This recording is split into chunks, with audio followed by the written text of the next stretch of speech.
সুদ খুব মজা লাগে না? তো সুদ নিয়ে কিছু কথা আমরা শুনবো, রাজি আছেন তো? সবাই রাজি?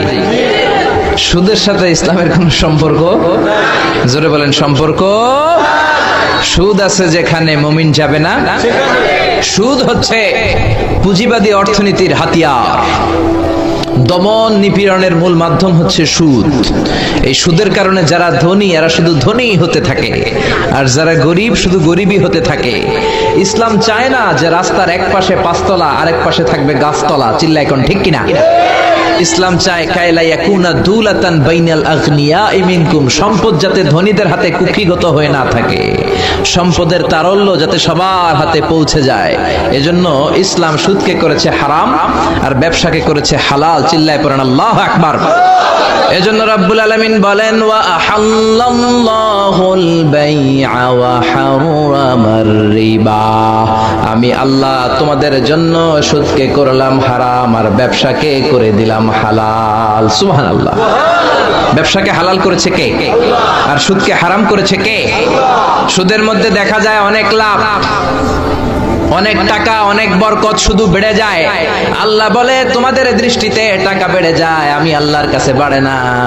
আর তোমরা যখন যাকাত দাও, দান করো, তোমাদের দৃষ্টিতে দেখা যায় টাকা কমে যায়, কিন্তু আমি আল্লাহর কাছে টাকা কমে না। সুবহানাল্লাহ। এজন্য সুদকে আল্লাহ নিশ্চিহ্ন করে দিবেন। ইয়ামহাকুল্লাহ ওয়া ইউরবিস সাদাকাত। আল্লাহ বলে আমি সুদকে নিশ্চিহ্ন করে দেব, সুদকে আমি ধ্বংস করে দেব, সুদের ভেতরে কোনো বরকত দেব না। আর ব্যবসা করলে সামান্য ব্যবসার ভেতরে বরকত ঢুকিয়ে দিবে কে? আল্লাহ। আরো জোরে বলেন কে? বিশ্বনবী সুদখোরদের উপর লানত দিয়েছে। কি দিয়েছে? লাআনা রাসূলুল্লাহ আকিলার রিবা ওয়া মুকিলাহু ওয়া কাতিবাহু ওয়া শাহিদাইহি। যারা সুদ খায়, যারা সুদ দেয়, যারা সুদের দলিল লেখক, যারা সুদের সাক্ষী থাকে, সবার উপরে বিশ্বনবী লানত দিয়েছেন। জোরে পড়েন নাউযুবিল্লাহ। এজন্য খবরদার, সুদের সাথে মুসলমানদের কোনো সম্পর্ক। বিশ্বনবী বলেছেন, আর রিবা সালাসু ওয়া সাবউনা বাবান, সুদের রয়েছে 73টা গুনাহ। কয়টা গুনাহ? আরো জোরে বলেন কয়টা?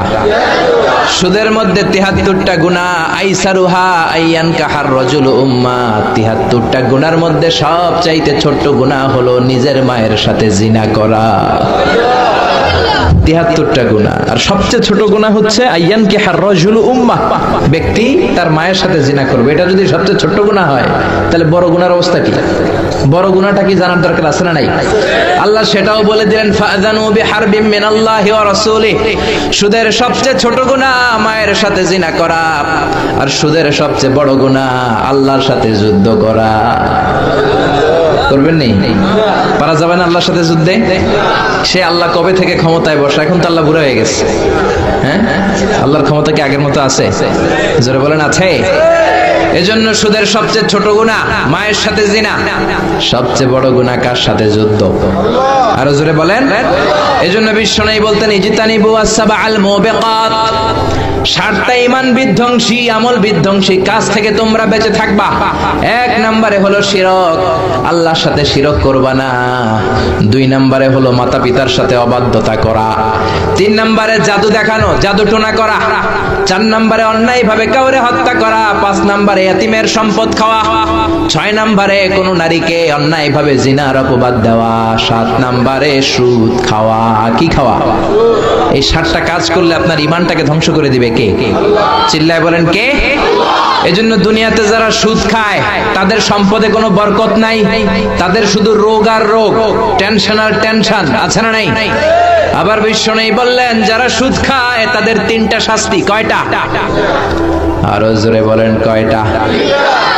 1 নম্বরে কিয়ামতের দিন, আল্লাযীনা ইয়াকুলুনার রিবা লা ইয়াকুমুনা ইল্লা কামা ইয়াকুমুল্লাযী ইয়াতাখাব্বাতুহু শাইতানু মিনাল মাস।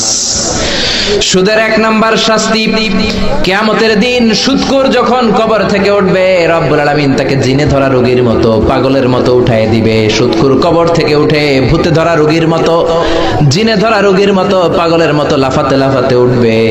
তারে দেখে কিয়ামতের ময়দানের সবাই বুঝবে লোকটা হলো সুদখোর। কি খোর? আরো জোরে বলেন। এটা হচ্ছে 1 নাম্বার শাস্তি। 2 নাম্বার শাস্তি বিশ্বনবী বললেন, আমি স্বপ্নে দেখলাম কিছু লোকের পেট হচ্ছে বিশাল বড় ঘরের মতো, আর ওই পেটের ভেতরে দেখলাম ভয়ঙ্কর বিষাক্ত সাপ। জিব্রাইল রে বললাম, ও জিব্রাইল, মান হাউলা, এরা কারা? বিশ্বনবী বললেন, হাউলাই আকালাতুর রিবা, এরা হলো আপনার উম্মতের মধ্য থেকে যারা সুদ খেয়েছে, ওই সুদখোর লোকগুলা। পড়েন না আউযুবিল্লাহ।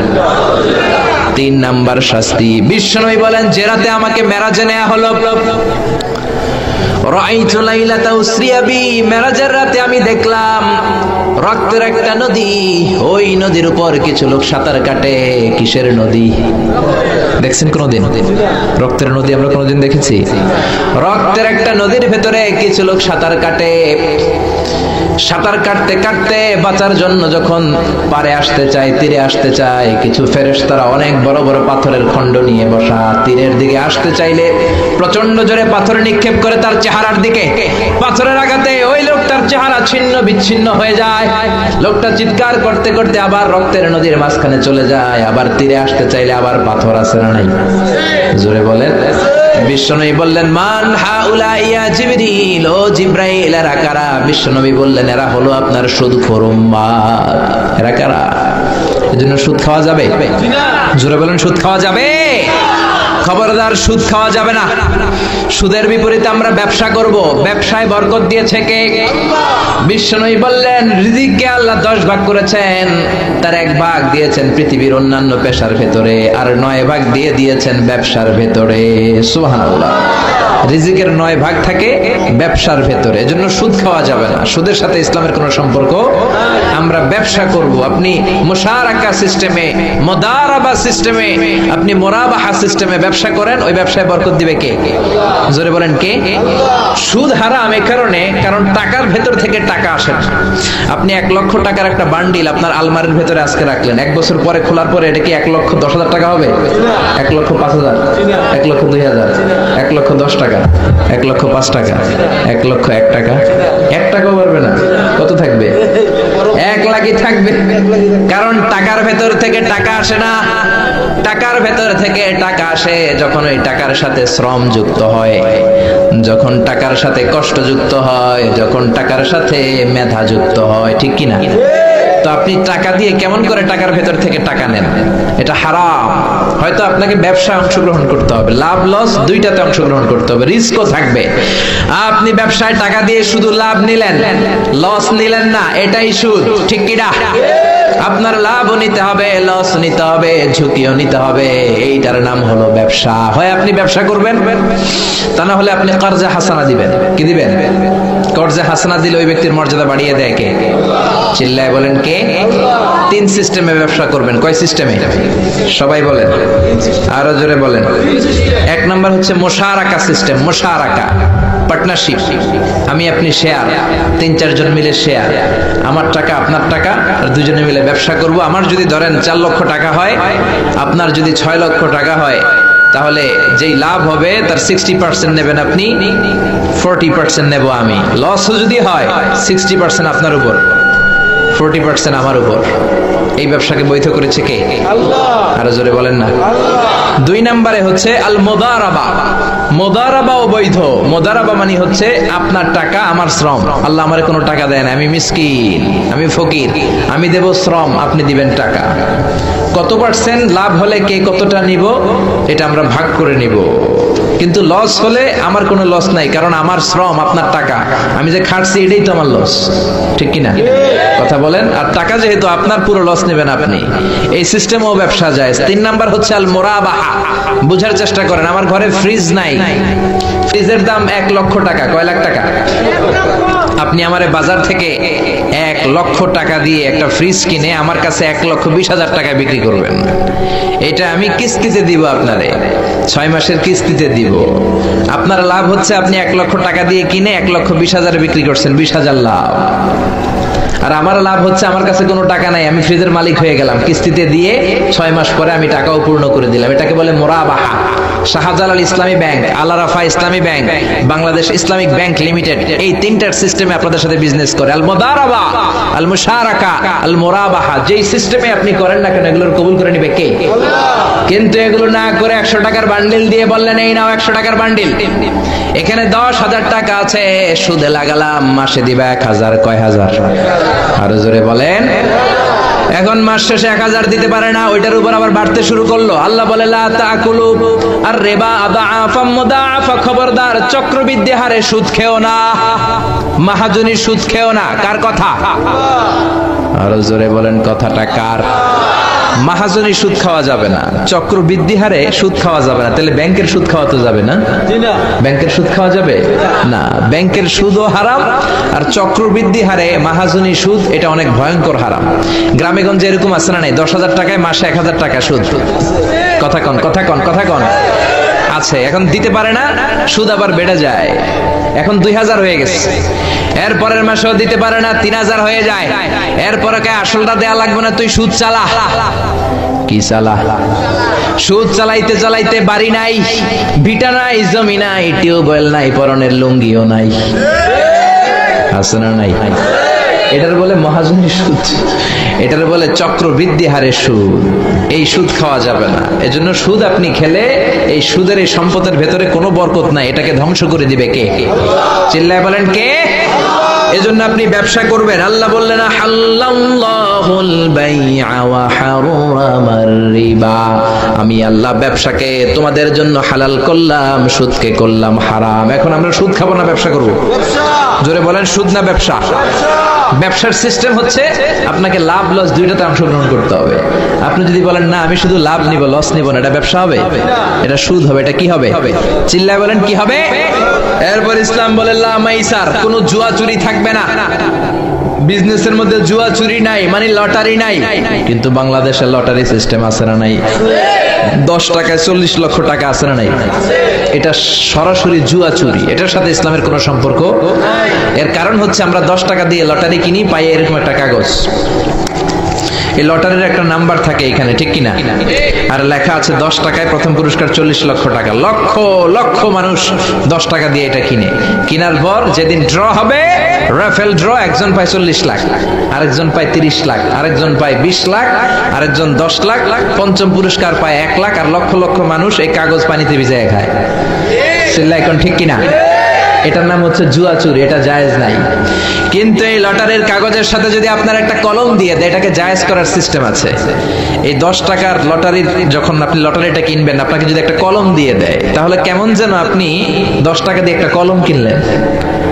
এটা ব্যবসা, এটা হচ্ছে ব্যবসার সুরা, এটা জায়েজ আছে না নাই? তার মানে লক্ষ লক্ষ মানুষ যখন লটারি কিনলো, সাথে পেলে একটা কলম। এরপরে ড্র হওয়ার পরে একজন পাবে 40 লাখ, আরেকজন 30 লাখ, একজন 20 লাখ, আরেকজন 10 লাখ, আর লক্ষ লক্ষ সবাই পাইছে একটা করে কলম। তার মানে আমরা সবাই কিছু না কিছু পাইছি। চিল্লায় এখন ঠিক কিনা? এই সিস্টেমে যদি করেন তাহলে এটারে বৈধ করে দিবে কে? জোরে বলেন কে? এরপরে ইসলাম বলেন নো আনসার্টেইনটি, কোন ব্যবসার মধ্যে আনসার্টেইনটি থাকতে পারবে না, সুনিশ্চিত হতে হবে সবকিছু। লা দারারা ওয়ালা দারার ওয়ালা গারারা ফিল বাই, বেচা কিনার মধ্যে কোনো ধোঁকাবাজি থাকতে পারবে না, অনিশ্চয়তা থাকতে পারবে না। অনেকে উড়ন্ত কবুতর বিক্রি করে, আছে না নাই? কবুতর যারা পালেন, 10টা কবুতর আছে আপনার, আপনি দেখবেন সারাদিন কবুতর আকাশে উড়ার পরে বিকালে আবার বাসায় চলে আসে। আপনি বললেন এই যে 10টা কবুতর আকাশে উড়ে, এই 10টা কবুতর আপনার বিক্রি করে দিলাম, এক একটা 100 টাকা করে, 10টায় কত হয়? 1000 টাকা বিক্রি করে দিয়েছেন। এই বিক্রি শরীয়ত সম্মত হয় না। এর কারণ প্রতিদিন কবুতরগুলো বিকেল বেলা উড়ার পরে সন্ধ্যাবেলায় ফিরে, আজকে বিকেলে নাও ফিরতে পারে। যেরকম ঠিক কিনা? আজকে 10টা কবুতর যদি অন্যদিকে চলে যায়, 1000 টাকা লিয়ে কিলাকিলি আছে না নাই? ইসলাম বলে কিলাকিলির কোনো সুযোগ নাই। কবুতরগুলো নামবে, 10টারে তুমি ধরবা, কবজ করবা, তার হাতে হ্যান্ড ওভার করবা, তারপরে বিক্রি করবা। এটারে জায়েজ করে দিবে কে? এরপরে পুকুরের মধ্যে মাছ থাকা অবস্থায় কেনা বেচা জায়েজ নাই। এরকম কেনা বেচা বাংলাদেশে আছে না নাই? আন্দাজে মানুষে শখের বসে কিনে ফেলে, পুকুরের মধ্যে বুদবুদ করতেছে, ভাবতেছে হাজার হাজার মাছ কিনছে, 10 লক্ষ টাকা দিয়ে কিনে ফেলছে। কই মাছের পুকুর, উঠায় দেয় 20 কেজি কই আর 50 কেজি কাঁকড়া আর 70 কেজি ব্যাং, আছে না নাই? এরপরে কিলাকিলি আছে না নাই? এজন্য ইসলাম বলে না, কবুতরটা হাতের মধ্যে কবজ করার পরে যেমনি বিক্রি করলাম, মাছগুলাও জাল দিয়ে তোলো, তারপরে গনে গনে বিক্রি করো, কবুল করে নিবে কে? গাভীর ওলানের মধ্যে দুধ রেখে বিক্রি করা জায়েজ নাই। ওলান এত ফিলা গেছে এরকম, এটা মনে হচ্ছে যে 20 কেজি, দহন করার পরে পাওয়া গেছে 5 কেজি, এরকম আছে না নাই? কারণ এটা দুধের কারণেও ফুলতে পারে, টিউমারেও ফুলতে পারে, ঠিক কিনা? এজন্য ইসলাম বলে লা গারারা ফিল ইসলাম, ইসলামে কোনো গারারা নাই, ধোঁকাবাজি নাই, আনসার্টেনটি নাই, অনিশ্চয়তার মধ্য দিয়ে হাওয়ার মধ্যে কোনো বিজনেস নাই। আগে জিনিসটা তোমার হাতে নাও, তারপরে বিক্রি করো, কবুল করে নিবে কে? শেয়ার বাজার নিয়ে প্রশ্ন করে যেই প্রোডাক্টের ব্যবসা হালাল, ওই প্রোডাক্টের শেয়ারও হালাল, চিল্লায় বলেন ঠিক কিনা? এরপরে বিশ্বনবী বললেন মান গাশশানা ফালাইসা মিন্না, বেচা কিনার মধ্যে যে আমার উম্মতদের মধ্যে যে অন্যকে ধোঁকা দেয় সে আমার উম্মত হতে পারে। ধোঁকাবাজির ব্যবসা বাংলাদেশে আছে না নাই? ফলের দোকানে গেলে দেখবেন চকচকে যেই সাইডটা ওই সাইডটা ক্রেতার দিকে রাখে, পচা জায়গাটা নিচের দিকে রাখে, এরকম ব্যবসায়ী আছে না নাই? বিশ্বনবী মদিনার বাজারে গমের দোকান পরিদর্শন করতে গেলেন, যে দেখলেন গমের স্তূপ, বিশ্বনবী গমের ভেতরে হাত ঢুকায়া দিলেন।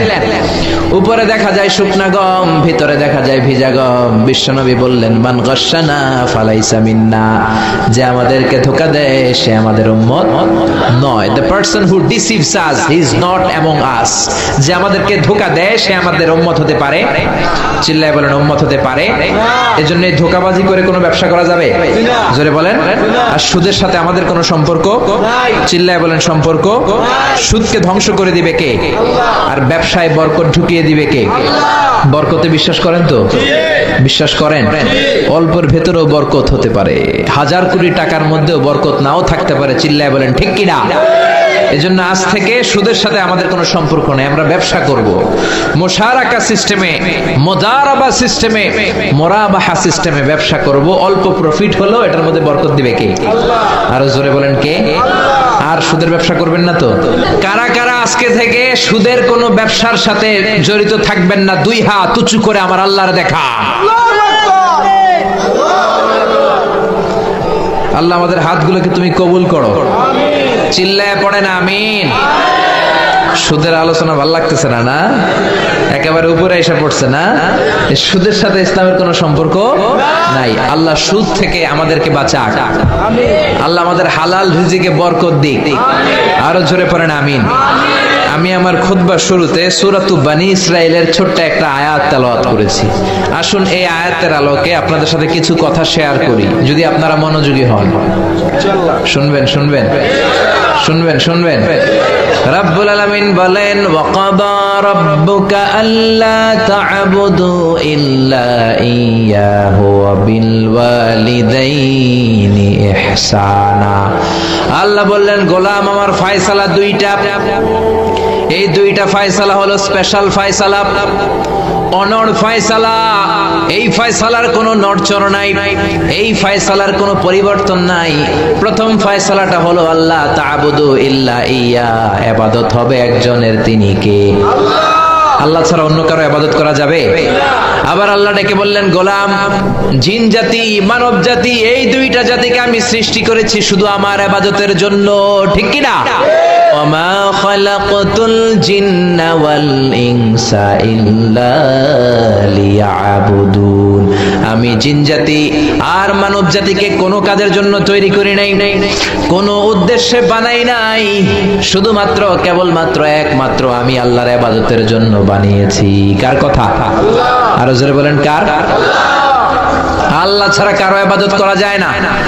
এই পৃথিবীতে যত নবী এসেছে, এই পৃথিবীতে যত রাসূল এসেছে, সব নবী রাসূলের একটাই দাওয়াত ছিল, তোমরা ইবাদত করবে একজনের, তিনি কে? ইয়া কওমি ইবুদুল্লাহা মা লাকুম মিন ইলাহিন গায়রু, ও আমার কওমের লোকেরা, ও আমার স্বজাতির লোকেরা, এক আল্লাহ ছাড়া অন্য কারো ইবাদত করো না। জিকির করতে হবে একজনের, চাইতে হবে একজনের কাছে, সেজদা দিতে হবে একজনকে, তিনি কে? আল্লাহ ছাড়া কাউরে সেজদা দেয়া যাবে? আমাদের দেশে মাজারে যে সেজদা আছে না নাই? এই মাজারের নামে যে ভণ্ডামি, এটার সাথে ইসলামের কোনো রিলেশন আছে, সম্পর্ক আছে? এই ভণ্ডামির সাথে ইসলামের কোনো সম্পর্ক? দো দিল বান্দা কালমা চোরে, না পায় শ্মশান না পায় ঘোরে, দিন থাকিতে আয়রে পথে ছাইড়া দে ভণ্ডামি ভণ্ডামি ভণ্ডামি ভণ্ডামি, ছাইড়া দে ভণ্ডামি। ঠিক কি না? নামাজ রোজা করে না, ইবলিস শয়তানের নানা, এরকম আছে না নাই? নামাজ রোজা করে না, ইবলিস শয়তানের নানা, ধর্মের একখান খুঁটি ধইরা কয়দিন করবা হয়রানি, ভণ্ডামি ভণ্ডামি ভণ্ডামি, ছাইড়া দে ভণ্ডামি। ঠিক কি না? এই জন্য ভণ্ডামির সাথে যারা জড়িত আছে, ভণ্ডামি ছেড়ে দাও, আল্লাহওয়ালা হয়ে যাও। তোমার জীবনে বরকত দিবে কে? তোমার জন্য জান্নাতের দরজা খুলে দিবে কে? এজন্য রব্বুল আলামিন বলেন, ওয়াকাদা রাব্বুকা আল্লা তা'বুদু ইল্লা ইয়্যা ওয়া বিল ওয়ালিদাইনি ইহসানা। আমি আল্লাহর প্রথম ফয়সালা, ইবাদত হবে শুধুমাত্র কেবলমাত্র একজনের, তিনি কে? আমরা প্রত্যেক নামাজে সূরাতুল ফাতিহায় আল্লাহরে বলি, আল্লাহ ইহদিনাস সিরাতাল মুস্তাকিম, ও আল্লাহ আমাদেরকে সহজ সরল পথ দেখাও, সিরাতুল মুস্তাকিম দাও। আল্লাহ বলেন, আনি'বুদুনি হাযা সিরাতুম মুস্তাকিম, আমি আল্লাহর ইবাদত করো, এটাই সিরাতুল মুস্তাকিম। আল্লাহু আকবার।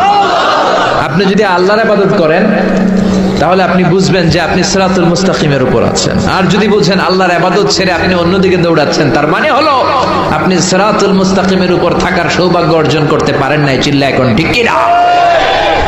এজন্য আল্লাহ বললেন, আল্লাহর ফয়সালা কয়টা? আরো জোরে বলেন, কয়টা? এক নাম্বার ফয়সালা, ইবাদত হবে শুধু একজনের, তিনি কে? এই ফয়সালার সাথে সবাই একমত? দ্বিমত কেউ নাই? কেউ নাই? দু একজন থাকতে পারে, কেউ নাই।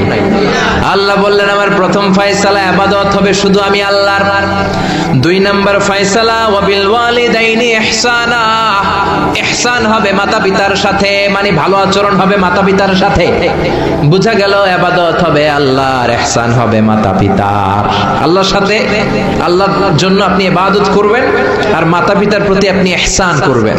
ইহসান মানে সদাচরণ, ইহসান মানে খেদমত, ইহসান মানে তাদের জন্য খরচ করা, ইহসান মানে আপনার সব সম্পদ তাদের পায়ের সামনে, আপনার সব ক্ষমতা তাদের পায়ের সামনে বিলিয়ে দেয়া, বিছিয়ে দেয়া। চিল্লা এখন ঠিক কি না?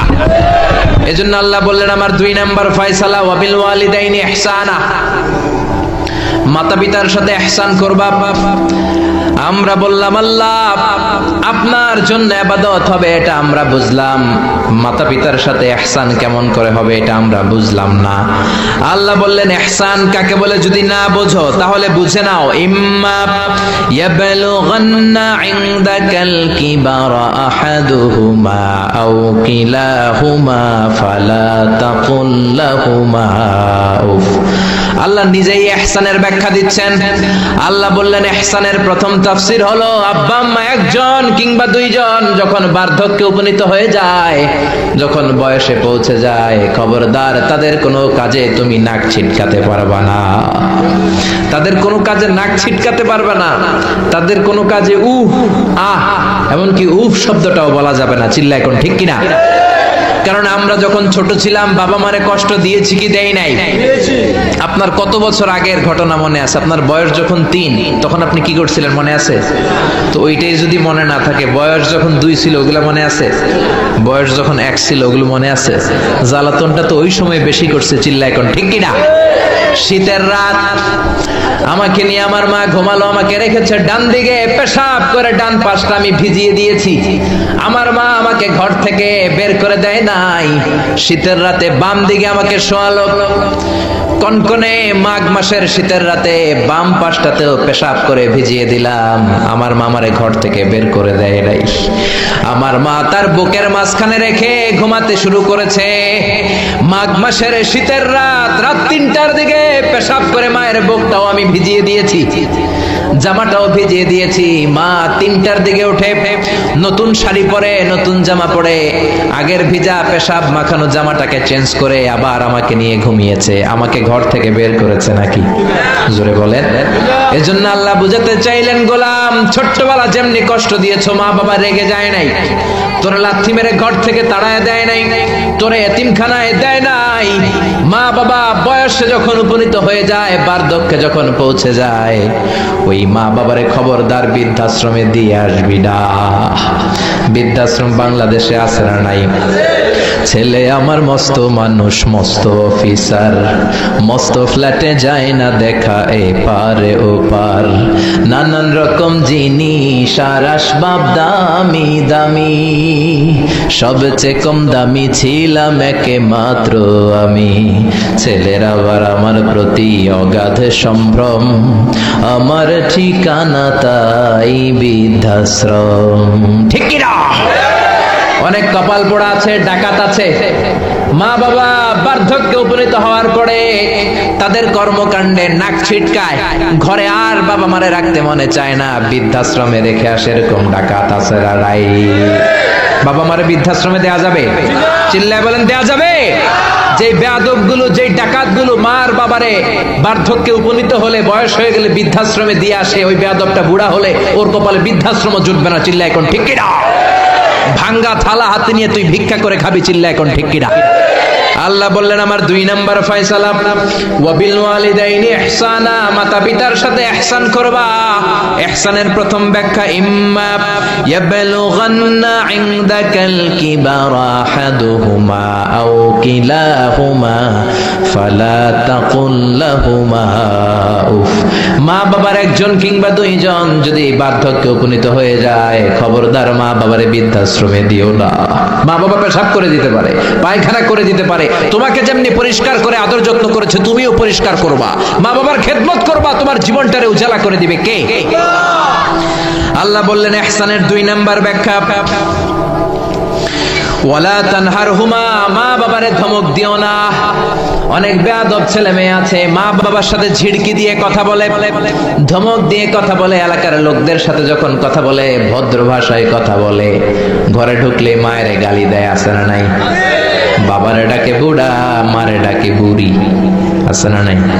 তুমি কেমন করে মায়ের বুড়ি ডাকো, বাবারে বুড়া ডাকো? তোমার বাপ মা তো বুড়া হয়েছে তোমার কারণে। তোমারে মানুষ করতে যে তোমার মা বাবা তাদের জীবন যৌবন হারিয়েছে। তোমারে মানুষের মতো মানুষ করতে যে তারা তাদের জমি হারিয়েছে। তোমারে বিদেশ পাঠাতে যে তারা তাদের ভিটেমাটি হারা হয়েছে। যেই বাবা মা তোমার জন্য সব কিছু ছেড়েছে, খবরদার ফালা তানহারহুমা, ওই বাবা মারে ধমক দিবা না। কার কথা? চিল্লায় বলেন কার? এরপর আল্লাহ বললেন ওয়ালা তানহারহুমা ওয়া কুল লাহুমা কওলান কারীমা, তাদেরকে ধমক দিবা না, বরং তাদের সাথে ভালো আচরণ করবা, কোমল ভাষায় কথা বলবা। যত ভদ্রতা তুমি জানো, যত কার্টিসি তুমি জানো, যত সফটনেস তোমার জানা আছে, যত ভদ্রতা তুমি শিখেছো, সব ভদ্রতা তুমি ইউজ করবা তোমার মা বাবার সাথে। যত কোমল ভাষা তুমি জানো, যত শুদ্ধ কথা তুমি জানো, সব তোমার মা বাবার জন্য তুমি ইউজ করবা। চিল্লা এখন ঠিক কিনা? এরপরে রব্বুল আলামিন বললেন ওয়াখফিদ লাহুমা জানাহায যুল্লি মিনার রাহমাতি ওয়া কুর রাব্বিরহামহুমা কামা রাব্বায়ানি সাগীরা, তাদের জন্য রহমতের ডানা বিছিয়ে দাও। তোমার যত ক্ষমতা আছে মা বাবার পায়ের সামনে ঢেলে দাও, যত অর্থ আছে তাদেরকে তুমি বিলিয়ে দাও।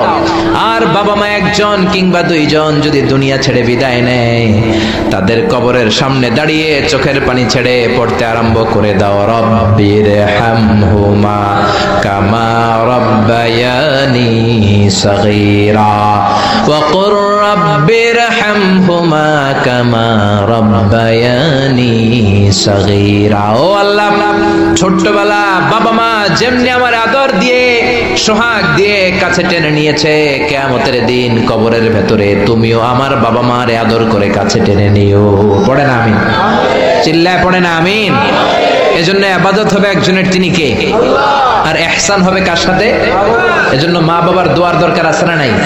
পৃথিবীর যত আল্লাহর ওলি আছে, যত পীর সাহেব আছে, সবাই এই পুরো কোরআন খতম করে যদি একটা গ্লাসের পানির মধ্যে ফু দেয়, আর আপনার আম্মা শুধু বিসমিল্লাহ বলে আর একটা গ্লাসের পানির ভেতরে ফু দেয়, আল্লাহর কসম আপনার মায়ের দোয়াটা আগে কবুল হয়ে যাবে। এজন্য মা বাবার খেদমত করেন। আপনার বড় পীর সাহেব হলো আপনার বাবা, আপনার বড় পীর সাহেব হলো আপনার মা। দুনিয়ার সবাই দোয়া করলে ওই দোয়া মিস হয়ে যেতে পারে, মা বাবা দোয়া করলে মিস হবে নাকি? হবে। অনেক ডাকাইত আছে দেখবেন মাজারের উপরে মশারি দেয়, আছে না নাই? খুঁজে দেখবেন ওর বাপের মশায় কামড়ায়, ওর মায়ের মশায় কামড়ায়, আর ও বাবার দরবারে যে মাজারে মশারি দিয়ে আসছে, এরকম ডাকাইত আছে না নাই? এজন্য খবরদার, মা বাবার সাথে ইহসান করো। বিশ্বনবী মসজিদে নববীতে মিম্বারের এক তলার মধ্যে পা রাখলেন, আওয়াজ করে বললেন আমিন। দ্বিতীয় তলার ভেতরে পা রাখলেন, আওয়াজ করে বললেন আমিন। তৃতীয় স্টেপে পা রেখে বিশ্বনবী পড়লেন আমিন। সাহাবারা বললেন নবী তিনবার আমিন বললেন, কেন বললেন বুঝলাম না। বিশ্বনবী বললেন প্রথম স্টেপে যখন পা রাখলাম, জিব্রাইল এসে বলল রমজান মাস পাওয়ার পরে রোজা রেখে ইবাদত করে যেই বান্দা গুনাহ মাফ করতে পারে নাই, তার উপরে আল্লাহর লানত। আমি বিশ্বনবী বললাম আমিন। দ্বিতীয় স্টেপে পা রাখলাম, জিব্রাইল বলল মাতা পিতা পাওয়ার পরে যারা মাতা পিতার খেদমত করে নিজের জীবনের গুনাহ ঝরাতে পারে নাই, জান্নাত কামাতে পারে নাই, তাদের উপরও আল্লাহর লানত। আমি বিশ্বনবী বললাম আমিন। তিন নাম্বার স্টেপে বিশ্বনবী বললেন আমার নাম শোনার পরে আমার যে উম্মত আমার উপর দরুদ পড়লো না, তাদের উপর আল্লাহর লানত। আমি বললাম আমিন। পড়েন সাল্লাল্লাহু আলাইহি ওয়াসাল্লাম, চিৎকার করে পড়েন সাল্লাল্লাহু। এজন্য মাতা পিতার খেদমতের দরকার আছে না নাই? গোটা বিশ্বটা একদিকে, মায়ের দোয়া আরেকদিকে। চিল্লায় বলেন ঠিক কিনা? আপনি বুলেট মারলে বুলেট মিস হতে পারে, ড্রোন হামলা করলে মিস হতে পারে, মায়ের দোয়া মিস হবে? জোরে বলেন মিস হবে? এক সাহাবী বলল নবী আইয়ুল আমালে আফদাল, সবচেয়ে সেরা আমল কোনটা? বিশ্বনবী বললেন সবচেয়ে সেরা আমল হলো সালাতু ফি ওয়াক্তিহা, সময় মতো নামাজ পড়া। দুই নম্বরে বললেন বিররুল ওয়ালিদাইন, মাতা পিতার খেদমত করা। তিন নম্বরে বললেন আল জিহাদু ফি সাবিলিল্লাহ, আল্লাহর রাস্তায় জিহাদ করা। তার মানে পৃথিবীর শ্রেষ্ঠতম তিনটা আমলের মধ্যে মাতা পিতার খেদমতের আমলটাও আছে না নাই? মাতা পিতার খেদমত এটা সবচেয়ে ভালো আমল। আরেক হাদিসে বিশ্বনবী বললেন এটা জিহাদের চেয়ে বেশি সওয়াবওয়ালা। এক সাহাবী বললেন নবী আস্তাযিনুকাল জিহাদ, আমি জিহাদে যেতে চাই, অনুমতি দেন। বিশ্বনবী বললেন তোমার বাবা মা কেউ বেঁচে আছে নাকি? সাহাবী বললেন বেঁচে আছে। বিশ্বনবী বললেন ফাফিহিমা ফাজাহিদ, যাও বাবা মার খেদমত শুরু করে দাও। বাবা মার খেদমত করলে ঘরে বসেই জিহাদের সওয়াব পাবা, ঘরে বসেই জিহাদের সওয়াব পাওয়া যাবে। রিদার রাব্বি ফি রিদাল ওয়ালিদ ওয়া সাখাতুহু ফি সাখাতিল ওয়ালিদ, বাবা মা খুশি তো আরশের মালিক খুশি, বাবা মা না খুশ তো আরশের মালিকও না খুশ। চিল্লায় এখন ঠিক কি না? এজন্য বিশ্বনবী বলতেন তোমাদের প্রত্যেকের ঘরের ভেতরে দুইটা জান্নাত আছে, কারণ জান্নাতে দুইটা স্পেশাল দরজা আছে। একটা দরজার নাম হলো আল আব মানে আব্বা, আর একটা দরজার নাম হলো আল উম মানে আম্মা। একটা দরজার নাম বাবা আর একটার নাম মা। এজন্য বিশ্বনবী বলেন এই দুইটা দরজার সাথে তোমরা কি আচরণ করবা তোমাদের ডিসিশন। হুমা জান্নাতুকা ওয়া নারুক, বাবা মাই তোমার জান্নাত, বাবা মাই তোমার জাহান্নাম। বাবা মার সাথে ভালো আচরণ করলে 8টা জান্নাতের দরজা তোমার জন্য খুলে দিবে কে? আর খারাপ আচরণ করলে জাহান্নাম আছে না নাই? তোমার বাবা মা যদি কাফের হয়, হিন্দু হয়, বৌদ্ধ হয়, তারপরও ভালো আচরণ করবা, ঠিক কি না? বাংলার জমিনে এরকম অনেক হিন্দু ফ্যামিলি আছে, হিন্দু ইয়াং ছেলে মুফাসসিরে কোরআনের তাফসীর শুনে হাতে হাত রেখে কালিমা পড়ে মুসলমান হয়ে গেছে, আছে না নাই? কিন্তু মা তো মুসলমান হয় নাই, বাবা তো মুসলমান হয় নাই, বাপ মা হিন্দুই রয়ে গেছে। তো বাপ মা হিন্দু, ছেলে মুসলমান, তুমি কি মা বাবার সাথে খারাপ আচরণ করতে পারবা? কথা বলেন। মা বাবা হিন্দু হোক, নাস্তিক হোক, বৌদ্ধ হোক আর খ্রিস্টান হোক, মা বাবার দোয়া নিতে হবে, আশীর্বাদ নিতে হবে। চিল্লা এখন ঠিক কিনা? বিশ্বনবী শালী নাম কি বলেন তো? কেউ জানেন বিশ্বনবী শালীর নাম কি? আসমা। মাশাআল্লাহ, আসমা বিনতে আবি বকর বিশ্বনবীর শালী। উনি মুসলিমা কিন্তু ওনার মা ছিল মুশরিকা। বিশ্বনবীরে বললেন নবী আমি মুসলিমা কিন্তু আমার মা মুশরিকা কাফেরা, এখন আমি কি করব? আমার মায়ের সাথে কি ভালো আচরণ করব নাকি? বিশ্বনবী বললেন, খবরদার, মা মুশরিক হোক কাফের হোক তারপরেও তোমার মা, ঠিক কি না? সিলিহা, দোয়া দাও, ভালো আচরণ করো, সম্পর্কটারে মিলায় রাখো, তোমার জান্নাতে ঢুকাই দিবে কে? তিন জিনিসের দিকে তাকালেই সওয়াব। তিনটা জিনিসের দিকে তাকানোর সাথে সাথে আপনার আমলনামায় সওয়াব দিবে কে? এক নাম্বার নাযার ইলাল কোরআন, কোরআনের দিকে যখন নজর করে তাকাবেন আপনার আমলনামায় সওয়াব দিবে কে? সুবহানাল্লাহ কইতে মনে চায় না? দুই নম্বরে কাবা, কাবার দিকে তাকালে সওয়াব দেয় কে? তিন নম্বরে নাযার ইলা ওয়াজহিল ওয়ালিদাইন, মাতা পিতার চেহারার দিকে নজর করে তাকালে সওয়াব দেয় কে? এজন্য বিশ্বনবী বললেন, সালাসু দাওয়াতিন মুস্তাজাবাত, তিন ব্যক্তির দোয়া কোনোদিন আল্লাহ ফিরায় না। এক নম্বরে দাওয়াতুল মুসাফির, মুসাফিরের দোয়া। আপনি সফর করেন না মাঝে মাঝে, কক্সবাজারে যাচ্ছেন, সিলেট যাচ্ছেন, এই যে গাড়ির মধ্যে বসে আছেন, ওই সময় আপনি দোয়া করবেন বেশি বেশি। ওই সফর অবস্থায় দোয়া করলে ওই দোয়া কবুল করে কে? দুই নম্বরে দাওয়াতুস সাইম, রোজা রেখে দোয়া করলে কবুল করে কে? তিন নম্বর দাওয়াতুল ওয়ালিদাইনি লিওয়ালাদিহি, মাতা পিতা যখন চোখের পানি ছেড়ে হাত দুইটা তুলে আল্লাহর কাছে ছেলে মেয়েদের জন্য দোয়া করে, ওই দোয়াটাও কবুল করে কে? এজন্য সবার আগে দোয়া চাইবেন মা বাবার কাছে। কার কাছে? আমাদের কাছে অনেকে দোয়া চায়, আমরা বলি আরে তোমার মায়ের কাছে চাও, তোমার আব্বার কাছে চাও। আমার দোয়া তোমার জন্য কবুল হতেও পারে, নাও হতে পারে, কিন্তু তোমার মা তো তোমার জন্য মুস্তাজাবুদ দাওয়া, তোমার বাবা তো তোমার জন্য মুস্তাজাবুদ দাওয়া। তোমার মা হাতটা তোলার সাথে সাথেই কবুল। চিল্লায় এখন সুবহানাল্লাহ। একজন বাবা এবং মা ছেলে মেয়েদের জন্য কতটা কষ্ট সহ্য করে, কতটা জ্বালা যন্ত্রণা সহ্য করে, বাবা মা না হওয়ার আগে এটা কেউ বুঝবে না। আপনি শুধু ওয়াজ শুনতে পারবেন, কিন্তু বুঝবেন তখন যখন একটা ছেলে হবে, যখন একটা মেয়ে হবে, ঠিক কি না?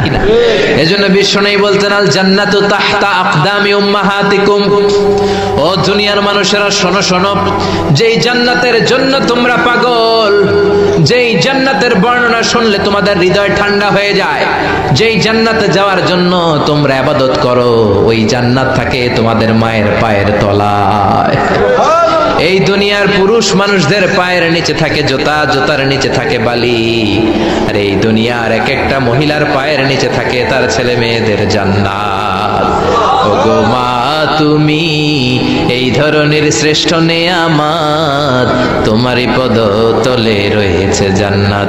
ওগো মা তুমি এই ধরনের শ্রেষ্ঠ নেয়ামত, তোমারই পদ তলে রয়েছে জান্নাত। সুবহানাল্লাহ পড়েন। এই পৃথিবীটারে 100 বার বিক্রি করলে যে টাকা হবে, ওই টাকা দিয়ে জান্নাতের একটা চেয়ারের দাম হবে? সবাই বলেন হবে না। আচ্ছা, এই পৃথিবীটারে 5000 বার বিক্রি করলে যেই মূল্য বা টাকা পাওয়া যাবে, ওই টাকা দিয়া জান্নাতের একটা টেবিল কিনা যাবে? আর যেই 8টা জান্নাত মায়ের পায়ের নিচে পড়ে আছে, ওই পা দুইটার দাম আল্লাহর কাছে বেশি না কম? জোরে বলেন, বেশি না কম? এই জন্য এক সাহাবী বললেন, নবী, মান আহাক্কু বিহুসনি সাহাবাতি ইয়া রাসূলুল্লাহ, এই দুনিয়ায় এত মানুষ, এত বন্ধু, এত সাহাবী, এত লোক, কার সাথে ভালো আচরণ করব? বিশ্বনবী বললেন, উম্মুকা, তোমার মায়ের সাথে, সুম্মা মান, তারপরে কার সাথে? তোমার মায়ের সাথে, তারপরে কার সাথে? তোমার মায়ের সাথে। 3 বার। আর এক হাদিসে আছে 4 বার বললেন তোমার মায়ের সাথে, 5ম বার বললেন তোমার পিতার সাথে। সুবহানাল্লাহ। মায়ের মর্যাদা 4 গুণ বেশি। কয় গুণ? এর কারণ আল্লাহ কোরআনে বলে দিলেন সূরা লোকমানে, হামালাতু উম্মুহু, মায়ের মর্যাদা এত বেশি হওয়ার কারণ হলো বাবা তোমারে পেটে ধরে নাই, পেটে ধরেছে কে? ওয়াহানান আলা ওয়াহান, 10 মাস 10 দিন বাবা কষ্ট সহ্য করে নাই, করেছে কে? ওয়া ফিসালুহু ফি আমাইন, 2 বছর বাবা তোমারে দুধ খাওয়ায় নাই, দুধ খাওয়ালো কে? কত লিটার দুধ, কত গ্যালন দুধ, কত কেজি দুধ মায়ের বুক থেকে আপনি খেয়ে খেয়ে সাবার করছেন 2 বছরে, কোনো হিসাব আছে? জোরে বলেন। বিশ্বনবী বললেন, লাউ কাতা'তা জিলদাক, তোমার চামড়াটা কেটে কেটে রোদে শুকিয়েও যদি মায়ের 2 পায়ের 2টা জুতা বানিয়ে দাও, ছোট্টবেলায় 1 ঢোক দুধ যে তুমি খেয়েছো, সেই 1 ঢোক দুধের শোধ আদায় হবে নাকি?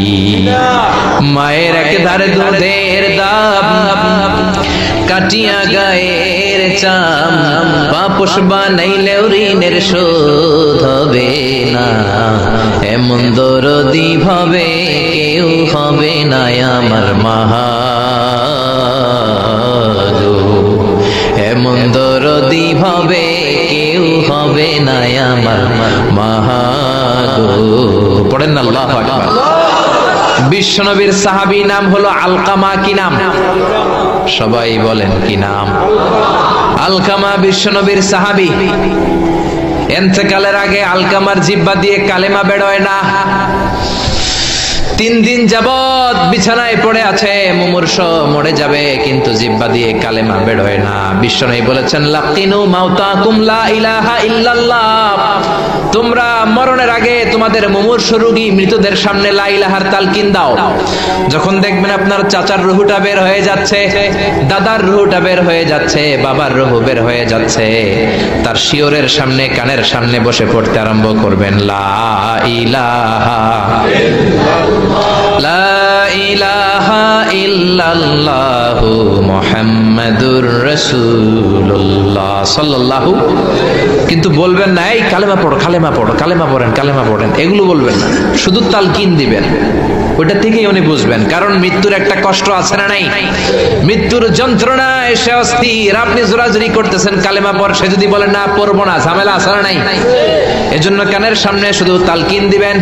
বিশ্বনবী বললেন, লাকিনু মাউতাকুম লা ইলাহা ইল্লাল্লাহ, তোমাদের মৃতদের সামনে, মুমূর্ষদের কানের সামনে শুধু লা ইলাহা পড়বা।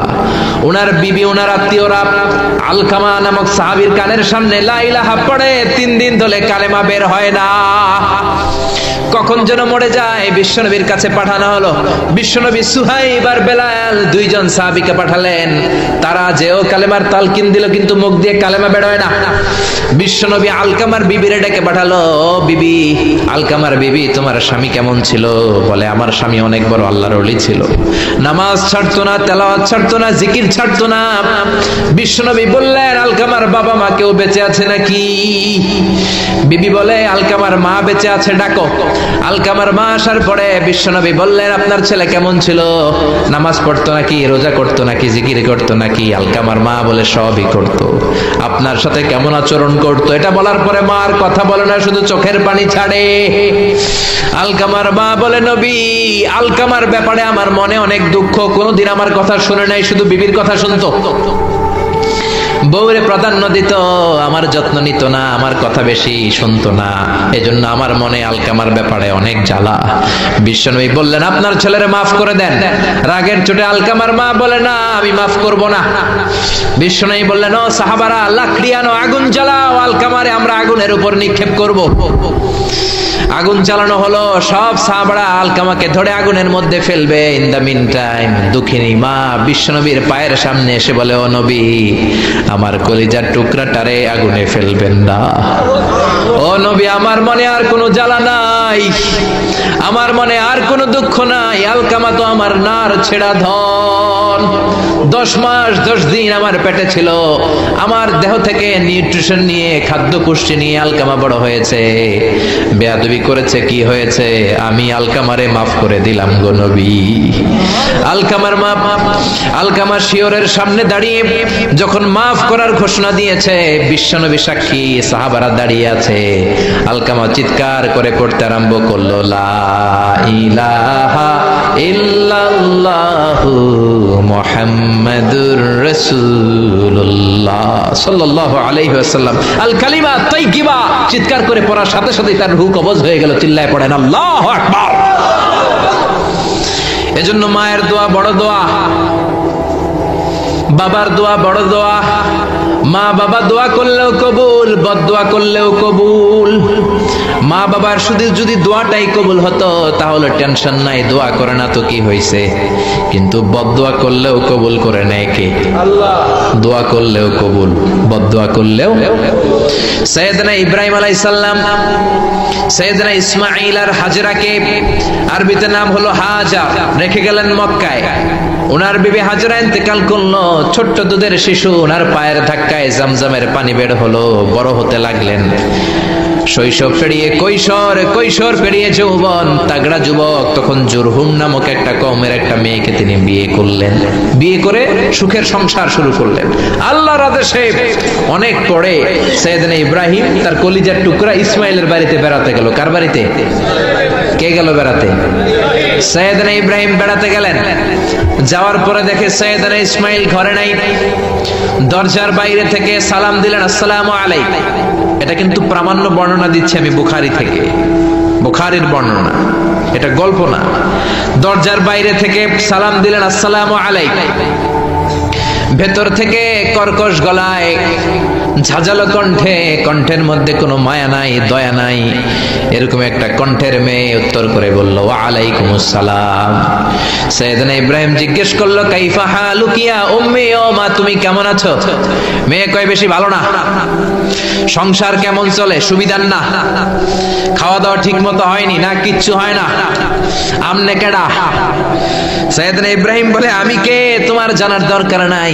ইদা জা যাওজুকি মিনাল গাবা, স্বামী যখন তোমার বন থেকে শিকার করে ফিরবে, ফাকরাই আলাইহিস সালাম, তোমার স্বামীরে আমার পক্ষ থেকে একটা সালাম দিবা। ও মুরিহি আন ইগায়রা আতাবাতা বাবিহি, বলবা ঘরের দরজার চৌকাঠটা যেন পাল্টে ফেলে।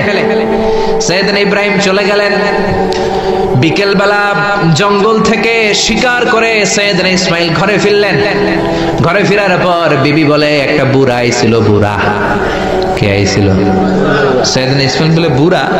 বুড়া মানুষ আবার আমার ঘরে আসবে কেন? কেন আসছে? আপনারে সালাম দিছে, ওয়া আলাইকুমুস সালাম। আর কি বলছে? বলেছে আপনি যেন ঘরের দরজার চৌকাঠ পাল্টে ফেলেন। ও মিয়া, চোর বোঝে চোরের সিগন্যাল, পুলিশ বোঝে পুলিশের সিগন্যাল, নবী বোঝে নবীর সিগন্যাল, ঠিক কিনা?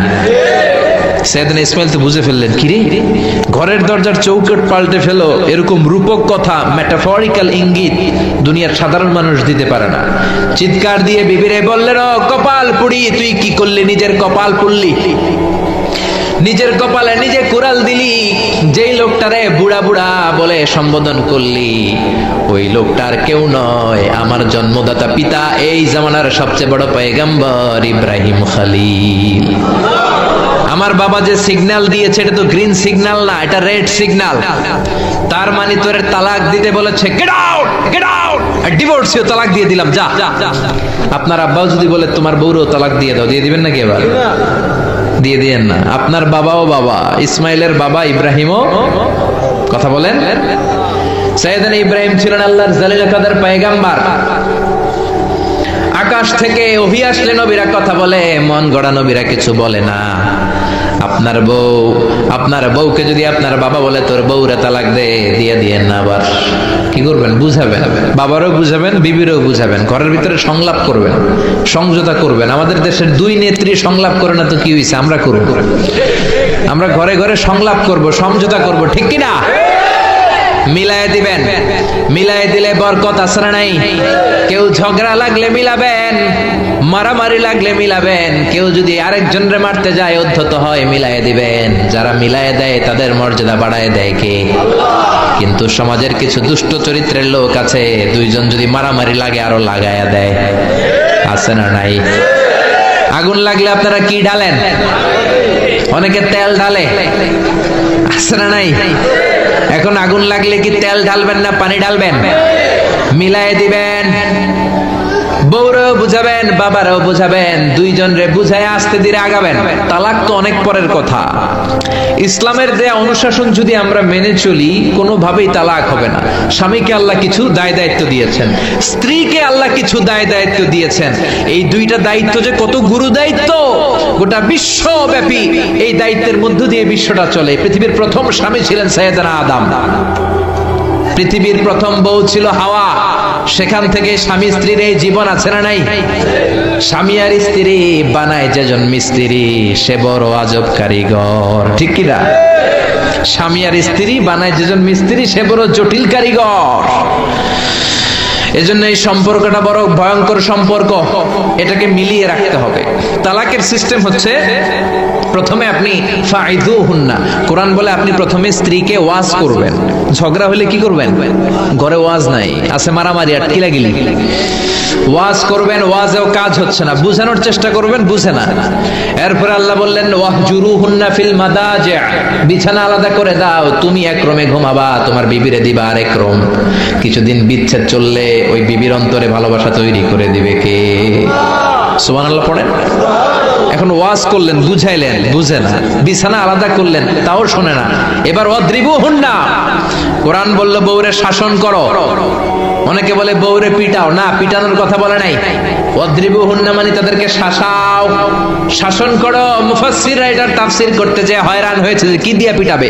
কোন মুফাসসির কয় খেজুরের ছোট্ট ডালা দিয়ে এরকম বাড়ি মারবে, আর বলবে ভালো কথা কই হনুস না কেন। অনেকে বলবে, অনেক মুফাসসির বলেছে মেসওয়াক দিয়ে বাড়ি মারবে। তোমার এত বোঝাই বুঝো না কেন? দুইটা ছেলে মেয়ে হয়েছে আমাদের, এত সুন্দর সংসার, হানিমুন করেছিলাম কক্সবাজারে, স্মৃতিগুলো কি তোমার মনে পড়ে না? তুমি আমার কৈতরি, তুমি আমার টুনটুনি, তুমি আমার সোনামণি, এগুলোকে বুঝাবেন, এরপরও মানে না। অনেক মুফাসসির কইছে বালিশ দিয়া পিটাইবেন, কোল বালিশ দিয়া, যাতে হাত পা না ভাঙে। ওয়াদ্রিবুহুন্না, অনেক ডাকাইতেছে লাঠি দিয়া পিটায়, আছে না নাই? ইসলাম বলে না না, বনিবনা না হলে প্রথম স্টেপ ওয়াজ করো, বুঝাও। 2 নম্বরে বিছানা আলাদা করে দাও, তারপরেও মানে না। 3 নম্বরে ওয়াদ্রিবুহুন্না মানে শাসন করো, যার যেরকম দরকার ওইরকম শাসন করবেন, তাতেও হয় না। তারপরে ফাবাআসু হাকামাম মিন আহলিহি হাকামাম মিন আহলিহা, এই 3টা স্টেপেও কাজ হয় না। আপনার মুরব্বিদের ডাকবেন, সালিস, মেয়ের পক্ষের মুরব্বিদের ডাকবেন, 2 পক্ষের বেআইনরা মিলে মিলছিল করে দেওয়ার চেষ্টা করবে, তাতেও কাজ হয় না। 4টা স্টেপ শেষ, 5ম স্টেপ হলো তালাক। আর আমরা দইটাই কই 3 তালাক, আছে না নাই? ওমরে ফারুকের জামানায় এক লোক তার বউরে দিছে 100 তালাক, রাগের চোটে। এরকম ডাকাইত আমাদের দেশে আছে না নাই? এখন বিবি এসে বলে, ওমরে ফারুক 100 তালাক দিয়েছে আমার স্বামী, কি করব? সাইয়েদনা ওমরে ফারুক বলে, তোর ডাকাইত স্বামীটা কোথায়? কয় এই জায়গায়। কিরে কয় তালাক দিছিস? কয় 100টা। দিবি 3টা, 100টা দিলি কেন? কয় রাগের মাথায় দিছে। কয় দাঁড়া, তোর বিচার করতেছে। 3 তালাকে তোর বউ তালাক, বাকি 97 তালাক তোর পিঠে পড়বে। সুবহানাল্লাহ কইতে মন চায় না? এইজন্য এই হচ্ছে তালাকের সিস্টেম। কতগুলো স্টেপ আপনি পার হলেন, তারপরেও আপনি একসাথে 3 তালাক দিবেন না। ইসলামের তালাককে 2 ভাগে ভাগ করা হয়েছে, একটা আত-তালাক আস-সুন্নি আর একটা তালাক আল-বিদআই। তালাক আস-সুন্নি মানে সুন্নতি তালাক, আর তালাক আল-বিদআই মানে বেদাতি তালাক। বেদাতি তালাক হচ্ছে রাগের মাথায় 3 তালাক, 14 তালাক, 22 তালাক। কিন্তু তালাক সুন্নি, সুন্নাত সম্মত তালাক হচ্ছে আপনার বিবি যখন পবিত্র, মানে যখন পিরিয়ড হচ্ছে না, ওরকম একটা পবিত্র সময় তারে আপনি তালাক দিবেন। 1 মাসের সময় আছে, একটা তালাক দিবেন, 1 মাসের ডিউরেশন, এর মধ্যে বিবির আবার নিয়ে আসতে পারবেন, কোনো সমস্যা নাই। সুবহানাল্লাহ পড়ে। 1 মাস পরেও মানে না, এরপরে দিবেন 2য় মাসের 2য় তালাক, তার মানে আরো 1 মাস, মোট কয় মাস? 2 মাস পরেও মিলমিশ হয় না, তারপরে 3য় মাসে তালাক দিলেন। এই 3 তালাক দেওয়ার পরে বিবি আবাদুল আবাদ আপনার জন্য হারাম হয়ে গেল। কত সুন্দর স্টেপ মেনটেন করে কত দূরে তালাক, আর আমরা দইরাই কই তালাক। এজন্য খবরদার। সাইয়েদনা ইসমাইল বললেন, কপাল পুড়লি তুই, যারে বুড়া বলে গালি দিলি আসলে বুড়া নয়, এই লোকটাই আমার বাবা ইব্রাহিম খলিল। আমার বাবা বলেছে তোরে তালাক দিতে, গেট আউট, গেট আউট, তালাক দিয়ে দিলাম তোরে, যা ভাগ। ইসলাম চায় না যে রাস্তার এক পাশে 5 তলা, আরেক পাশে থাকবে গাছতলা। চিল্লা এখন ঠিক কিনা? ইসলাম চায় কায়লা ইয়াকুনা দুলাতান বাইনাল আগনিয়াই মিনকুম, সম্পদ যাতে ধনীদের হাতে কুক্ষিগত হয়ে না থাকে, সম্পদের তারল্য যাতে সবার হাতে পৌঁছে যায়। এজন্য ইসলাম সুদকে করেছে হারাম আর ব্যবসাকে করেছে হালাল। চিল্লায় পড়েন আল্লাহু আকবার। এজন্য রব্বুল আলামিন বলেন, ওয়া আহাল্লাল্লাহুল বাইআ ওয়া হারামার রিবা, আমি আল্লাহ তোমাদের জন্য সুদকে করলাম হারাম আর ব্যবসাকে করে দিলাম হালাল। সুবহানাল্লাহ। ব্যবসাকে হালাল করেছে কে? আর সুদকে হারাম করেছে কে? সুদের মধ্যে দেখা যায় অনেক লাভ, অনেক টাকা, অনেক বরকত, শুধু বেড়ে যায়। আল্লাহ বলে তোমাদের দৃষ্টিতে টাকা বেড়ে যায়, আমি আল্লাহর কাছে বাড়ে না। আর তোমরা যখন যাকাত দাও, দান করো, তোমাদের দৃষ্টিতে দেখা যায় টাকা কমে যায়, কিন্তু আমি আল্লাহর কাছে টাকা কমে না। সুবহানাল্লাহ। এজন্য সুদকে আল্লাহ নিশ্চিহ্ন করে দিবেন। ইয়ামহাকুল্লাহ ওয়া ইউরবিস সাদাকাত, আল্লাহ বলে আমি সুদকে নিশ্চিহ্ন করে দেব, সুদকে আমি ধ্বংস করে দেব, সুদের ভেতরে কোনো বরকত দেব না। আর ব্যবসা করলে সামান্য ব্যবসার ভেতরে বরকত ঢুকিয়ে দিবে কে? আল্লাহ। আর জোরে বলেন কে?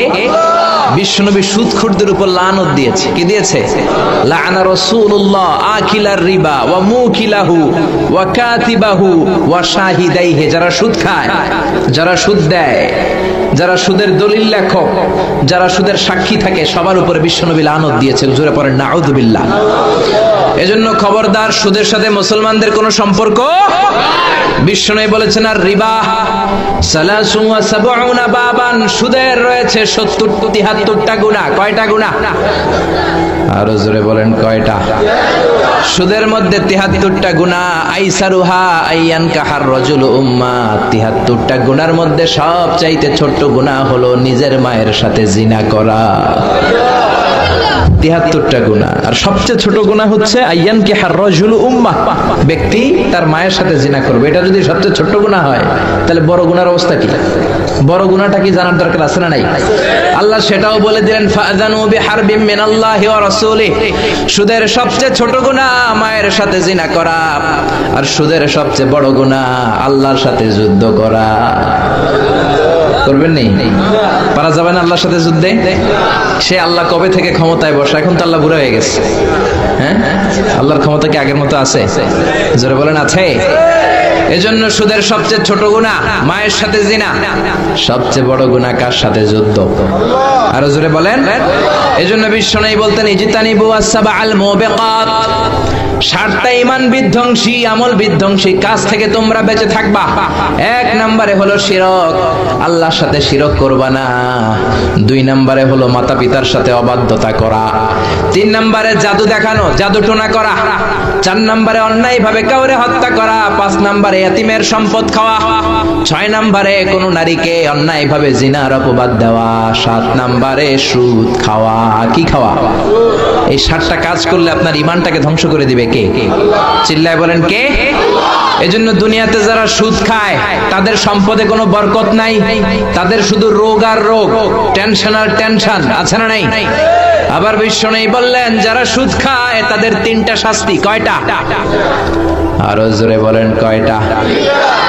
1 নম্বরে কিয়ামতের দিন আল্লাযীনা ইয়াকুলুনার রিবা লা ইয়াকুমুনা ইল্লা কামা ইয়াকুমুল্লাযী ইয়াতাখাব্বাতুহু শাইতানু মিনাল মাস। সুদের 1 নাম্বার শাস্তি, কিয়ামতের দিন সুদখোর যখন কবর থেকে উঠবে, রব্বুল আলামিন তাকে জিনে ধরা রোগীর মতো, পাগলের মতো উঠায় দিবে। সুদখোর কবর থেকে উঠে ভূতে ধরা রোগীর মতো, জিনে ধরা রোগীর মতো, পাগলের মতো লাফাতে লাফাতে উঠবে।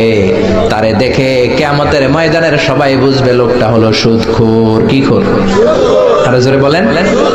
এটা হচ্ছে 1 নাম্বার শাস্তি। 2 নাম্বার শাস্তি বিশ্বনবী বললেন, আমি স্বপ্নে দেখলাম কিছু লোকের পেট হচ্ছে বিশাল বড় ঘরের মতো, আর ওই পেটের ভেতরে দেখলাম ভয়ঙ্কর বিষাক্ত সাপ।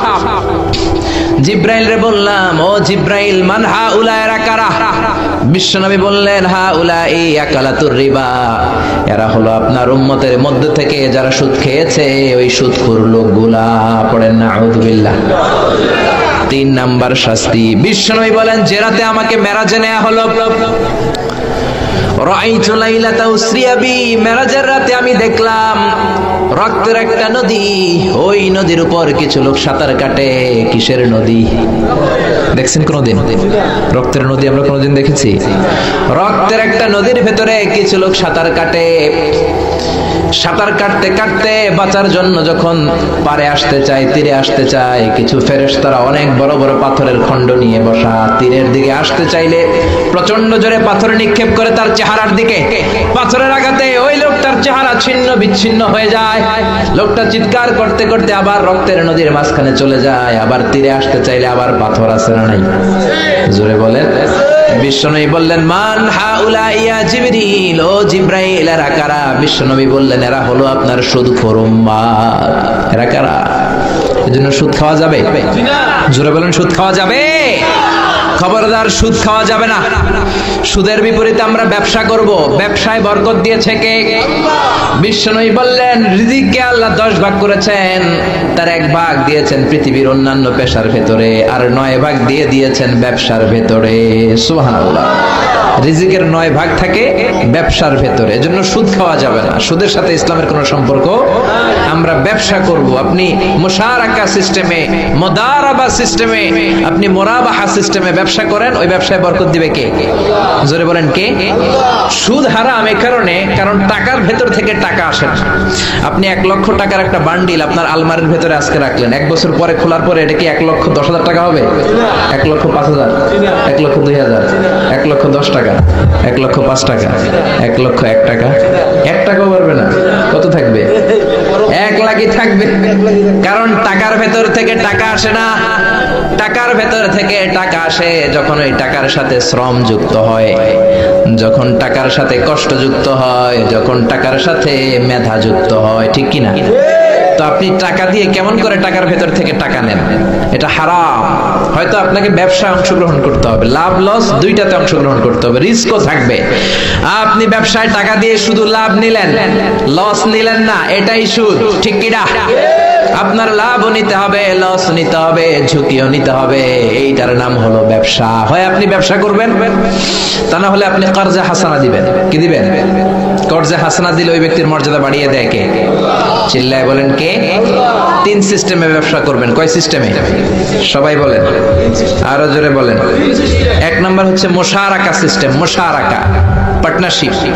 আমি আপনি শেয়ার, 3-4 জন মিলে শেয়ার, আমার টাকা আপনার টাকা, আর দুজনে মিলে ব্যবসা করব। আমার যদি ধরেন 4 লক্ষ টাকা হয়, আপনার যদি 6 লক্ষ টাকা হয়, তাহলে যেই লাভ হবে তার 60% নেবেন আপনি, 40% নেব আমি। লসও যদি হয় 60% আপনার উপর, 40% আমার উপর। এই ব্যবসাকে বৈধ করেছে কে? আল্লাহ। আরো জোরে বলেন না। 2 নম্বরে হচ্ছে আল মুদারাবা। মুদারাবাও বৈধ। মুদারাবা মানে হচ্ছে আপনার টাকা আমার শ্রম। আল্লাহ আমারে কোনো টাকা দেয় না, আমি মিসকিন, আমি ফকির, আমি দেব শ্রম, আপনি দিবেন টাকা। কত পার্সেন্ট লাভ হলে কে কতটা নিব এটা আমরা ভাগ করে নিব। কিন্তু লস হলে আমার কোনো লস নাই, কারণ আমার শ্রম আপনার টাকা, আমি যে খাটছি এটাই তো আমার লস। ঠিক কিনা? কথা বলেন। আর টাকা যেহেতু আপনার, পুরো লস নেবেন আপনি। এই সিস্টেমও ব্যবসা যায়। 3 নাম্বার হচ্ছে আল মুরাবাহা। বুঝার চেষ্টা করেন। আমার ঘরে ফ্রিজ নাই, ফ্রিজের দাম 1 লক্ষ টাকা। কয় লাখ টাকা? আপনি আমারে বাজার থেকে 1 লক্ষ টাকা দিয়ে একটা ফ্রিজ কিনে আমার কাছে 1,20,000 টাকায় বিক্রি করবেন। এটা আমি কিস্তিতে দিব আপনারে, 6 মাসের কিস্তিতে দিব। আপনার লাভ হচ্ছে আপনি 1 লক্ষ টাকা দিয়ে কিনে 1,20,000 বিক্রি করছেন, 20,000 লাভ। আর আমার লাভ হচ্ছে আমার কাছে কোনো টাকা নাই, আমি ফ্রিজের মালিক হয়ে গেলাম, কিস্তিতে দিয়ে 6 মাস পরে আমি টাকাও পূর্ণ করে দিলাম। এটাকে বলে মুরাবাহা। শাহজালাল ইসলামী ব্যাংক, আল রাফা ইসলামী bank, Bangladesh Islamic bank limited, এই 3টার সিস্টেমে আপনাদের সাথে বিজনেস করে। আল মুদারাবা, আল মুশারাকা, আল মুরাবাহা। যেই সিস্টেমে আপনি করেন না কেন, এগুলোর কবুল করে নিবে কে? আল্লাহ। কিন্তু এগুলো না করে 100 টাকার বান্ডিল দিয়ে বললেন এই নাও 100 টাকার বান্ডিল, এখানে 10,000 টাকা আছে, সুদে লাগালাম, মাসে দিবা 1,000। কয় হাজার? আরো জোরে বলেন। এখন মাস শেষে 1,000 দিতে পারে না, ওইটার উপর আবার বাড়তে শুরু করলো। আল্লাহ বলে লা তাকুলু আর রিবা আদাআফাম মুদাআফা। খবরদার, চক্রবৃদ্ধি হারে সুদ খেও না, মাহাজনী সুদ খেও না। কার কথা? আরো জোরে বলেন, কথাটা কার? মাহাজনী সুদ খাওয়া যাবে না, চক্রবৃদ্ধি হারে সুদ খাওয়া যাবে না। তাহলে ব্যাংকের সুদ খাওয়া তো যাবে না? ব্যাংকের সুদ খাওয়া যাবে না। ব্যাংকের সুদও হারাম, আর চক্রবৃদ্ধি হারে মাহাজনী সুদ, এটা অনেক ভয়ঙ্কর হারাম। গ্রামে গঞ্জে এরকম আছে না নাই? 10,000 টাকায় মাসে 1,000 টাকা সুদ। কথা কন, কথা কন, কথা কন। আছে, এখন দিতে পারে না, সুদ আবার বেড়ে যায়। এখন 2,000 হয়ে গেছে, এরপরের মাসেও দিতে পারে না, 3,000 হয়ে যায়। এরপরে কে আসলটা দেয়া লাগবে না, তুই সুদ চালা। কি চালা? সুদ চালাইতে চালাইতে বাড়ি নাই, ভিটা নাই, জমি নাই, টিউবওয়েল নাই, পরনের লুঙ্গিও নাই। আছে না নাই? এটার বলে মহাজনী সুদ, এটার বলে চক্রবৃদ্ধি হারে সুদ। এই সুদ খাওয়া যাবে না। এজন্য সুদ আপনি খেলে এই সুদের এই সম্পদের ভেতরে কোনো বরকত নাই, এটাকে ধ্বংস করে দিবে কে? চিল্লায় বলেন কে? এজন্য আপনি ব্যবসা করবেন। আল্লাহ বললেন হাল্লাল্লাহুল বাইআ ওয়া হারামার রিবা, আমি আল্লাহ ব্যবসাকে তোমাদের জন্য হালাল করলাম, সুদকে করলাম হারাম। এখন আমরা সুদ খাবো না ব্যবসা করব? জোরে বলেন, সুদ না ব্যবসা? ব্যবসার সিস্টেম হচ্ছে আপনাকে লাভ লস দুইটাতে অংশগ্রহণ করতে হবে। আপনি যদি বলেন না আমি শুধু লাভ নিব লস নিব না, এটা ব্যবসা হবে? এটা সুদ হবে। এটা কি হবে? চিল্লায় বলেন কি হবে? এরপর ইসলাম বলে লা মাইসার, কোনো জুয়া চুরি থাকবে না। বিজনেসের মধ্যে জুয়া চুরি নাই, মানে লটারি নাই। কিন্তু বাংলাদেশের লটারি সিস্টেম আছে না নাই? 10 টাকায় 40 লক্ষ টাকা আছে না নাই? এটা সরাসরি জুয়া চুরি, এটার সাথে ইসলামের কোনো সম্পর্ক। এর কারণ হচ্ছে আমরা 10 টাকা দিয়ে লটারি কিনি, পাই এরকম একটা কাগজ, এই লটারির একটা নাম্বার থাকে এখানে, ঠিক কিনা? আর লেখা আছে 10 টাকায় প্রথম পুরস্কার 40 লক্ষ টাকা। লক্ষ লক্ষ মানুষ 10 টাকা দিয়ে এটা কিনে। কেনার পর যেদিন ড্র হবে, রাফেল ড্র, একজন পায় 40 লাখ, আরেকজন পায় 30 লাখ, আরেকজন পায় 20 লাখ, আরেকজন 10 লাখ, পঞ্চম পুরস্কার পায় 1 লাখ, আর লক্ষ লক্ষ মানুষ এই কাগজ পানিতে ভিজায় খায়। এখন ঠিক কিনা? এটার নাম হচ্ছে জুয়া চুরি, এটা জায়েজ নাই। কিন্তু এই লটারির কাগজের সাথে যদি আপনার একটা কলম দিয়ে দেয়, এটাকে জায়েজ করার সিস্টেম আছে। এই 10 টাকার লটারির যখন আপনি লটারিটা কিনবেন, আপনাকে যদি একটা কলম দিয়ে দেয়, তাহলে কেমন যেন আপনি 10 টাকা দিয়ে একটা কলম কিনলেন। এটা ব্যবসা, এটা হচ্ছে ব্যবসার সুরা। এটা জায়েজ আছে না নাই? তার মানে লক্ষ লক্ষ মানুষ যখন লটারি কিনলো, সাথে পেলে একটা কলম। এরপরে ড্র হওয়ার পরে একজন পাবে 40 লাখ, আরেকজন 30 লাখ, একজন 20 লাখ, আরেকজন 10 লাখ, আর লক্ষ লক্ষ সবাই পাইছে একটা করে কলম। তার মানে আমরা সবাই কিছু না কিছু পাইছি। চিল্লা এখন ঠিক কিনা? এই সিস্টেমে যদি করেন তাহলে এটারে বৈধ করে দিবে কে? জোরে বলেন কে? এরপরে ইসলাম বলেন নো আনসার্টেইনটি, কোন ব্যবসার মধ্যে আনসার্টেইনটি থাকতে পারবে না, সুনিশ্চিত হতে হবে সবকিছু। লা দারারা ওয়ালা দারার ওয়ালা গারারা ফিল বাই, বেচা কিনার মধ্যে কোনো ধোঁকাবাজি থাকতে পারবে না, অনিশ্চয়তা থাকতে পারবে না। অনেকে উড়ন্ত কবুতর বিক্রি করে, আছে না নাই? কবুতর যারা পালেন, 10টা কবুতর আছে আপনার, আপনি দেখবেন সারাদিন কবুতর আকাশে উড়ার পরে বিকালে আবার বাসায় চলে আসে। আপনি বললেন এই যে 10টা কবুতর আকাশে উড়ে, এই 10টা কবুতর আপনার বিক্রি করে দিলাম, এক একটা 100 টাকা করে, 10টায় কত হয়? 1000 টাকা বিক্রি করে দিয়েছেন। এই বিক্রি শরীয়ত সম্মত হয় না। এর কারণ প্রতিদিন কবুতরগুলো বিকেল বেলা উড়ার পরে সন্ধ্যাবেলায় ফিরে, আজকে বিকেলে নাও ফিরতে পারে। যেরকম ঠিক কিনা? আজকে 10টা কবুতর যদি অন্যদিকে চলে যায়, 1000 টাকা লিয়ে কিলাকিলি আছে না নাই? ইসলাম বলে কিলাকিলির কোনো সুযোগ নাই। কবুতরগুলো নামবে, 10টারে তুমি ধরবা, কবজ করবা, তার হাতে হ্যান্ড ওভার করবা, তারপরে বিক্রি করবা। এটা জায়েজ করে দিবে কে? এরপরে পুকুরের মধ্যে মাছ থাকা অবস্থায় কেনা বেচা জায়েজ নাই।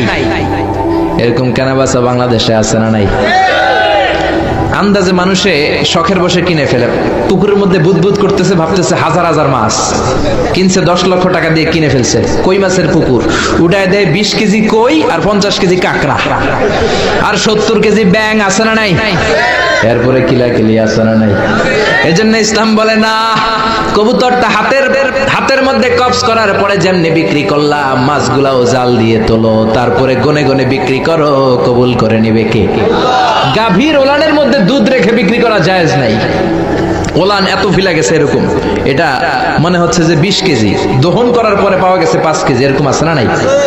কারণ এটা দুধের কারণেও ফুলতে পারে, টিউমারেও ফুলতে পারে, ঠিক কিনা? এজন্য ইসলাম বলে লা গারারা ফিল ইসলাম, ইসলামে কোনো গারারা নাই, ধোঁকাবাজি নাই, আনসার্টেনটি নাই, অনিশ্চয়তার মধ্য দিয়ে, হাওয়ার মধ্যে কোনো বিজনেস নাই। আগে জিনিসটা তোমার হাতে নাও, তারপরে বিক্রি করো, কবুল করে নিবে কে? শেয়ার বাজার নিয়ে প্রশ্ন করে, যেই প্রোডাক্টের ব্যবসা হালাল, ওই প্রোডাক্টের শেয়ারও হালাল। চিল্লায় বলেন ঠিক কিনা? এরপরে বিশ্বনবী বললেন মান গাশানা ফালাইসা মিন্না, বেচা কিনার মধ্যে যে আমার উম্মতদের মধ্যে যে অন্যকে ধোঁকা দেয়, সে আমার উম্মত হতে পারে। ধোঁকাবাজির ব্যবসা বাংলাদেশে আছে না নাই? ফলের দোকানে গেলে দেখবেন চকচকে যেই সাইডটা, ওই সাইডটা ক্রেতার দিকে রাখে, পচা জায়গাটা নিচের দিকে রাখে, এরকম ব্যবসায় আছে না নাই? বিশ্বনবী মদিনার বাজারে গমের দোকান পরিদর্শন করতে গেলেন, যে দেখলেন গমের স্তূপ, বিশ্বনবী গমের ভেতরে হাত ঢুকায়া দিলেন। উপরে দেখা যায় শুকনা গম, ভিতরে দেখা যায় ভিজা গম। বিশ্বনবী বললেন, মান গাশশানা ফালাইসা মিন্না, যে আমাদেরকে ধোঁকা দেয় সে আমাদের উম্মত নয়। The person who deceives us, he is not among us. যে আমাদেরকে ধোঁকা দেয় সে আমাদের উম্মত হতে পারে। চিল্লায় বলেন উম্মত হতে পারে। এজন্য ধোঁকাবাজি করে কোনো ব্যবসা করা যাবে? জোরে বলেন।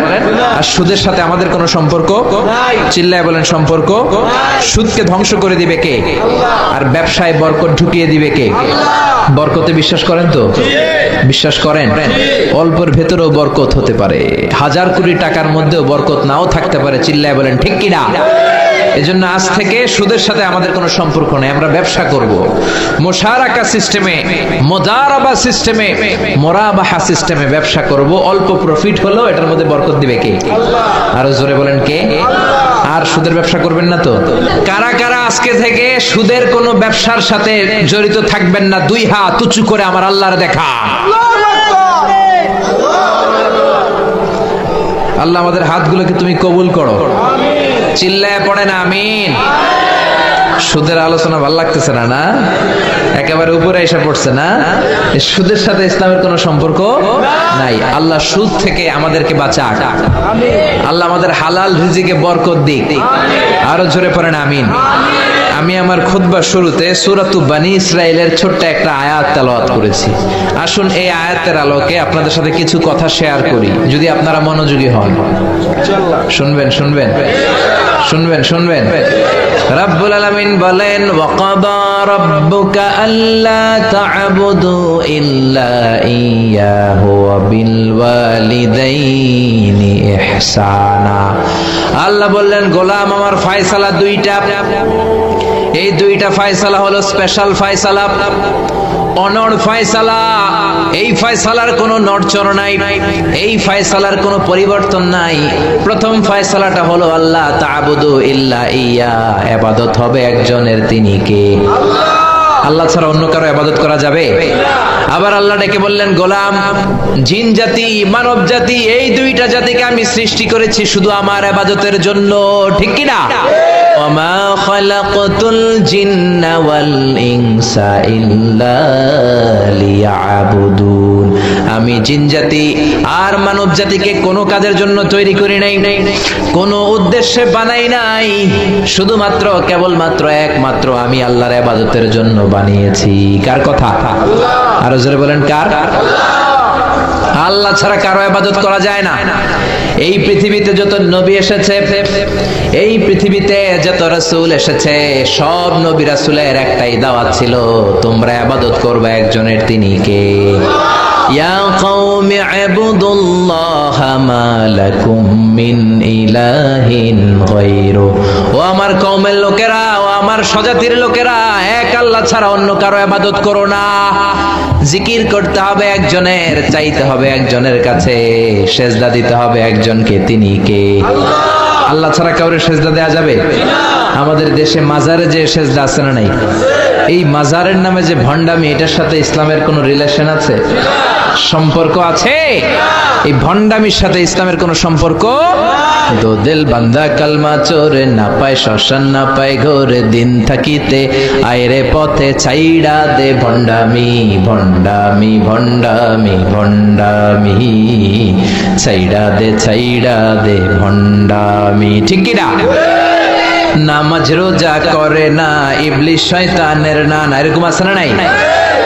নামাজ রোজা করে না, ইবলিস শয়তানের নানা, ধর্মের একখান খুঁটি ধইরা কয়দিন করবা হয়রানি, ভণ্ডামি ভণ্ডামি ভণ্ডামি, ছাইড়া দে ভণ্ডামি, ঠিক কি না? এজন্য ভণ্ডামির সাথে যারা জড়িত আছো, ভণ্ডামি ছেড়ে দাও, আল্লাহওয়ালা হয়ে যাও। তোমার জীবনে বরকত দিবে কে? তোমার জন্য জান্নাতের দরজা খুলে দিবে কে? এজন্য রব্বুল আলামিন বলেন, ওয়াকাদা রাব্বুকা আল্লা তা'বুদু ইল্লা ইয়্যা ওয়া বিল ওয়ালিদাইনি ইহসানা। আমি আল্লাহর প্রথম ফয়সালা, ইবাদত হবে শুধুমাত্র কেবলমাত্র একজনের, তিনি কে? আমরা প্রত্যেক নামাজে সূরাতুল ফাতিহায় আল্লাহরে বলি, আল্লাহ ইহদিনাস সিরাতাল মুস্তাকিম, ও আল্লাহ আমাদেরকে সহজ সরল পথ দেখাও, সিরাতুল মুস্তাকিম দাও। আল্লাহ বলেন আনি'বুদুনি হাযা সিরাতুম মুস্তাকিম, আমি আল্লাহর ইবাদত করো, এটাই সিরাতুল মুস্তাকিম। আল্লাহু আকবার। আপনি যদি আল্লাহর ইবাদত করেন তাহলে আপনি বুঝবেন যে আপনি সিরাতুল মুস্তাকিমের উপর আছেন। আর যদি বুঝেন আল্লাহর ইবাদত ছেড়ে আপনি অন্যদিকে দৌড়াচ্ছেন, তার মানে হলো আপনি সিরাতুল মুস্তাকিমের উপর থাকার সৌভাগ্য অর্জন করতে পারেন নাই। চিল্লা এখন ঠিক কি না? এজন্য আল্লাহ বললেন, আল্লাহর ফয়সালা কয়টা? আরো জোরে বলেন কয়টা? এক নাম্বার ফয়সালা, ইবাদত হবে শুধু একজনের, তিনি কে? এই ফয়সালার সাথে সবাই একমত? দ্বিমত কেউ নাই? কেউ নাই? দু একজন থাকতে পারে, কেউ নাই। আল্লাহ বললেন আমার প্রথম ফয়সালা ইবাদত হবে শুধু আমি আল্লাহর। দুই নাম্বার ফয়সালা ওয়া বিল ওয়ালিদাইনি ইহসানা, ইহসান হবে মাতা পিতার সাথে, মানে ভালো আচরণ হবে মাতা পিতার সাথে। বুঝা গেল ইবাদত হবে আল্লাহর, ইহসান হবে মাতা পিতার। আল্লাহর সাথে, আল্লাহর জন্য আপনি ইবাদত করবেন আর মাতা পিতার প্রতি আপনি ইহসান করবেন। ইহসান মানে সদাচরণ, ইহসান মানে খেদমত, ইহসান মানে তাদের জন্য খরচ করা, ইহসান মানে আপনার সব সম্পদ তাদের পায়ের সামনে, আপনার সব ক্ষমতা তাদের পায়ের সামনে বিলিয়ে দেয়া, বিছিয়ে দেয়া। চিল্লা এখন ঠিক কি না? এজন্য আল্লাহ বললেন আমার দুই নাম্বার ফয়সালা ওয়া বিল ওয়ালিদাইনি ইহসানা, মাতা পিতার সাথে ইহসান করবা। আমরা বললাম আল্লাহ আপনার জন্য ইবাদত হবে, এটা আমরা বুঝলাম, মাতা পিতার সাথে ইহসান কেমন করে হবে এটা আমরা বুঝলাম না। আল্লাহ বললেন ইহসান কাকে বলে যদি না বোঝো তাহলে বুঝে নাও, ইম্মা ইয়াবলুগান্না ইনদাকাল কিবারা আহাদুহুমা আও কিলাহুমা ফালা তাকুল লাহুমা উফ। আল্লাহ নিজেই ইহসানের ব্যাখ্যা দিচ্ছেন। আল্লাহ বললেন ইহসানের প্রথম তাফসীর হলো আব্বা আম্মা একজন কিংবা দুইজন যখন বার্ধক্যে উপনীত হয়ে যায়, যখন বয়সে পৌঁছে যায়, খবরদার তাদের কোনো কাজে তুমি নাক ছিটকাতে পারবা না, তাদের কোনো কাজে নাক ছিটকাতে পারবে না, তাদের কোনো কাজে উহ আহ এমনকি উফ শব্দটাও বলা যাবে না। চিল্লা এখন ঠিক কিনা? কারণ আমরা যখন ছোট ছিলাম বাবা মারে কষ্ট দিয়েছি কি দেই নাই? আপনার কত বছর আগের ঘটনা মনে আছে? আপনার বয়স যখন 3 তখন আপনি কি করছিলেন মনে আছে? তো ওইটাই যদি মনে না থাকে, বয়স যখন 2 ছিল ওগুলা মনে আছে? বয়স যখন 1 ছিল ওগুলো মনে আছে? জ্বালাতনটা তো ওই সময় বেশি করছে। চিল্লা এখন ঠিক কিনা? শীতের রাত, আমাকে নিয়ে আমার মা ঘুমালো, আমাকে রেখেছে ডান দিকে, পেশাব করে ডান পাশটা আমি ভিজিয়ে দিয়েছি। আমার মা আমাকে ঘর থেকে বের করে দেয় নাই, শীতের রাতে বাম দিকে আমাকে শোয়ালো। কনকনে মাঘ মাসের শীতের রাতে বাম পাশটাতেও পেশাব করে ভিজিয়ে দিলাম, আমার মা আমারে ঘর থেকে বের করে দেয় নাই। আমার মা তার বুকের মাঝখানে রেখে ঘুমাতে শুরু করেছে। মাঘ মাসের শীতের রাত, রাত 3টার দিকে পেশাব করে মায়ের বুকটাও আমি ভিজিয়ে দিয়েছি, জামাটাও ভিজিয়ে দিয়েছি। মা 3টার দিকে উঠে নতুন শাড়ি পরে, নতুন জামা পরে, আগের ভিজা পেশাব মাখানো জামাটাকে চেঞ্জ করে আবার আমাকে নিয়ে ঘুমিয়েছে। আমাকে ঘর থেকে বের করেছে নাকি? জোরে বলেন। এজন্য আল্লাহ বুঝাতে চাইলেন, গোলাম ছোট্টবেলা যেমনি কষ্ট দিয়েছো, মা বাবা রেগে যায় নাই, তোরে লাথি মেরে ঘর থেকে তাড়ায় দেয় নাই, তোরে এতিমখানায় দেয় নাই। মা বাবা বয়সে যখন উপনীত হয়ে যায়, বার্ধক্যে যখন পৌঁছে যায়, ওই মা বাবারে খবরদার বৃদ্ধাশ্রমে দিয়ে আসবি না। বৃদ্ধাশ্রম বাংলাদেশে আছে না নাই? ছেলে আমার মস্ত মানুষ, মস্ত অফিসার, মস্ত ফ্ল্যাটে যায় না দেখা এ পারে ও পার, নানান রকম জিনিস আর আসবাব দামি দামি, সবচেয়ে কম দামি ছিলাম একে মাত্র আমি।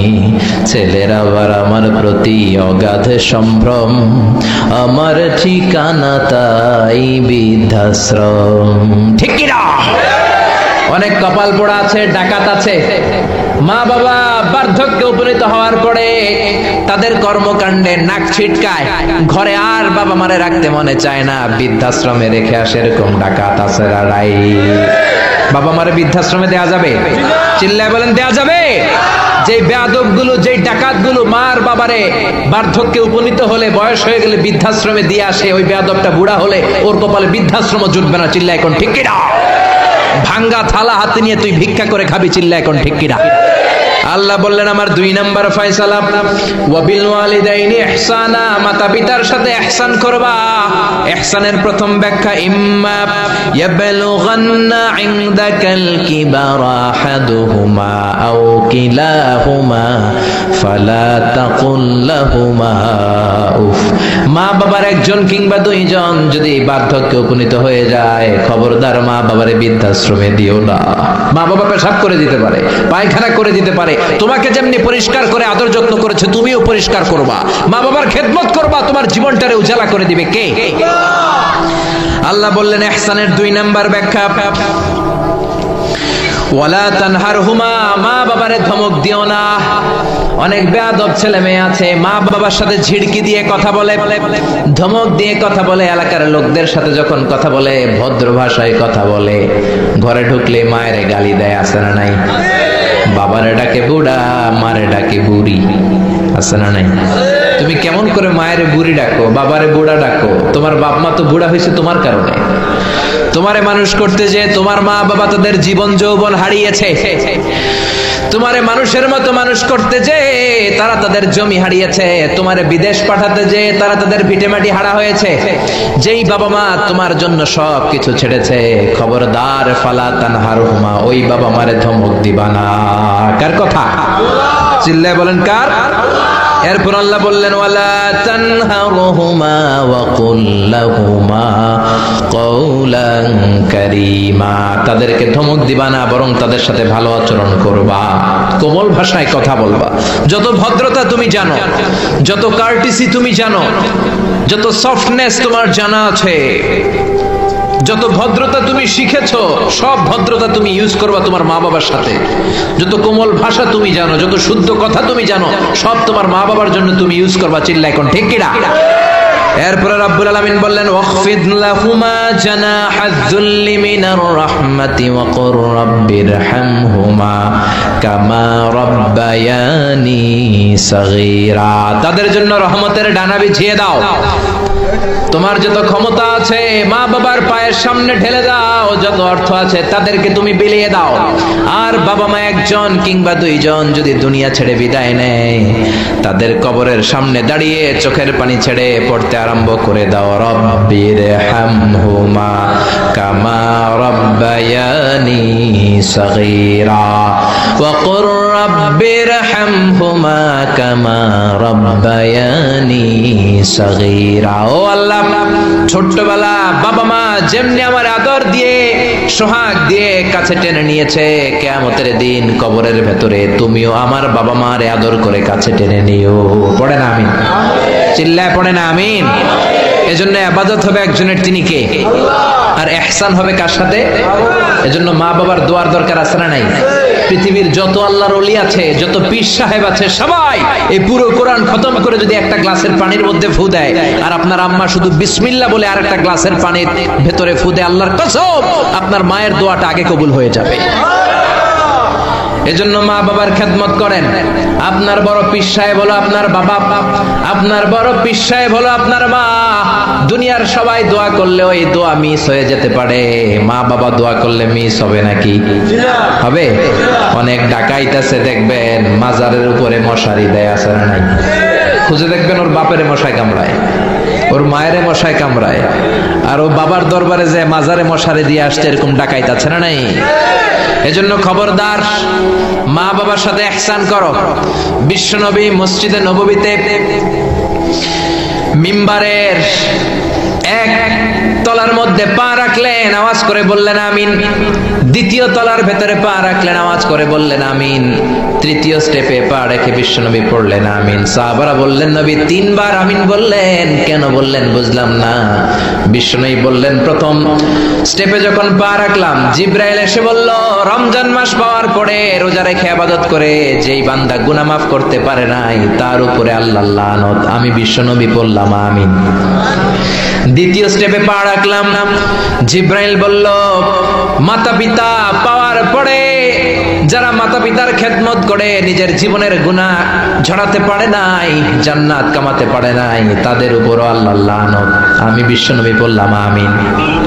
3 নাম্বার স্টেপে বিশ্বনবী বললেন, আমার নাম শোনার পরে আমার যে উম্মত আমার উপর দরুদ পড়লো না, তাদের উপর আল্লাহর লানত। আমি বললাম আমিন।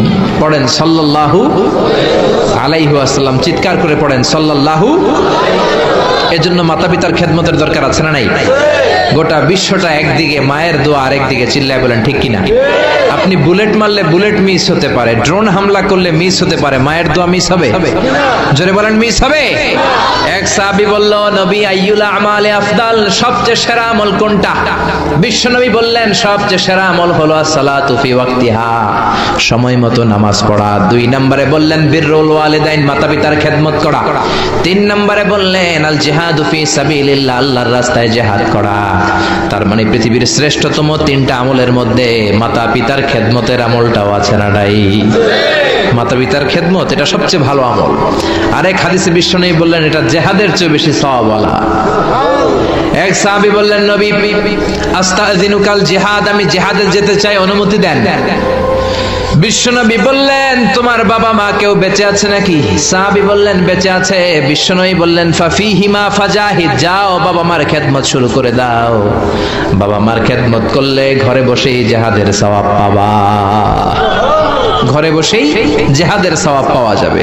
রিদার রাব্বি ফি রিদাল ওয়ালিদ ওয়া সাখাতুহু ফি সাখাতিল ওয়ালিদ, বাবা মা খুশি তো আরশের মালিক খুশি, বাবা মা না খুশ তো আরশের মালিকও না খুশ। চিল্লায় কোন ঠিক কিনা? এজন্য বিশ্বনবী বলতেন, তোমাদের প্রত্যেকের ঘরের ভেতরে 2টা জান্নাত আছে, কারণ জান্নাতে 2টা স্পেশাল দরজা আছে। একটা দরজার নাম হলো আল আব মানে আব্বা, আর একটা দরজার নাম হলো আল উম মানে আম্মা। একটা দরজার নাম বাবা আর একটার নাম মা। এজন্য বিশ্বনবী বলেন, এই 2টা দরজার সাথে তোমরা কি আচরণ করবা তোমাদের ডিসিশন। হুমা জান্নাতুকা ওয়া নারুক, বাবা মাই তোমার জান্নাত, বাবা মাই তোমার জাহান্নাম। বাবা মার সাথে ভালো আচরণ করলে 8টা জান্নাতের দরজা তোমার জন্য খুলে দিবে কে? আর খারাপ আচরণ করলে জাহান্নাম আছে না নাই? তোমার বাবা মা যদি কাফের হয়, হিন্দু হয়, বৌদ্ধ হয়, তারপরও ভালো আচরণ করবা, ঠিক কি না? বাংলার জমিনে এরকম অনেক হিন্দু ফ্যামিলি আছে, হিন্দু ইয়াং ছেলে মুফাসসিরে কোরআনের তাফসীর শুনে না হাতে হাত রেখে কালিমা পড়ে মুসলমান হয়ে গেছে, আছে না নাই? কিন্তু মা তো মুসলমান হয় নাই, বাবা তো মুসলমান হয় নাই, বাপ মা হিন্দুই রয়ে গেছে। তো বাপ মা হিন্দু, ছেলে মুসলমান, তুমি কি মা বাবার সাথে খারাপ আচরণ করতে পারবা? কথা বলেন। মা বাবা হিন্দু হোক, নাস্তিক হোক, বৌদ্ধ হোক আর খ্রিস্টান হোক, মা বাবার দোয়া নিতে হবে, আশীর্বাদ নিতে হবে। চিল্লা এখন ঠিক কিনা? বিশ্বনবী শালী নাম কি বলেন তো, কেউ জানেন? বিশ্বনবী শালীর নাম কি? আসমা। মাশাআল্লাহ, আসমা বিনতে আবি বকর বিশ্বনবীর শালী। উনি মুসলিমা, কিন্তু উনার মা ছিল মুশরিকা। বিশ্বনবীরে বললেন, নবী আমি মুসলিমা কিন্তু আমার মা মুশরিকা, কাফেরা, এখন আমি কি করব? আমার মায়ের সাথে কি ভালো আচরণ করব নাকি? বিশ্বনবী বললেন, খবরদার, মা মুশরিক হোক কাফের হোক, তারপরেও তোমার মা, ঠিক কি না? সিলিহা, দোয়া নাও, ভালো আচরণ করো, সম্পর্কটারে মিলায় রাখো, তোমার জান্নাতে ঢুকাই দিবে কে? 3 জিনিসের দিকে তাকালেই সওয়াব। 3টা জিনিসের দিকে তাকানোর সাথে সাথে আপনার আমলনামায় সওয়াব দিবে কে? 1 নাম্বার নাযার ইলাল কোরআন, কোরআনের দিকে যখন নজর করে তাকাবেন আপনার আমলনামায় সওয়াব দিবে কে? সুবহানাল্লাহ কইতে মনে চায় না?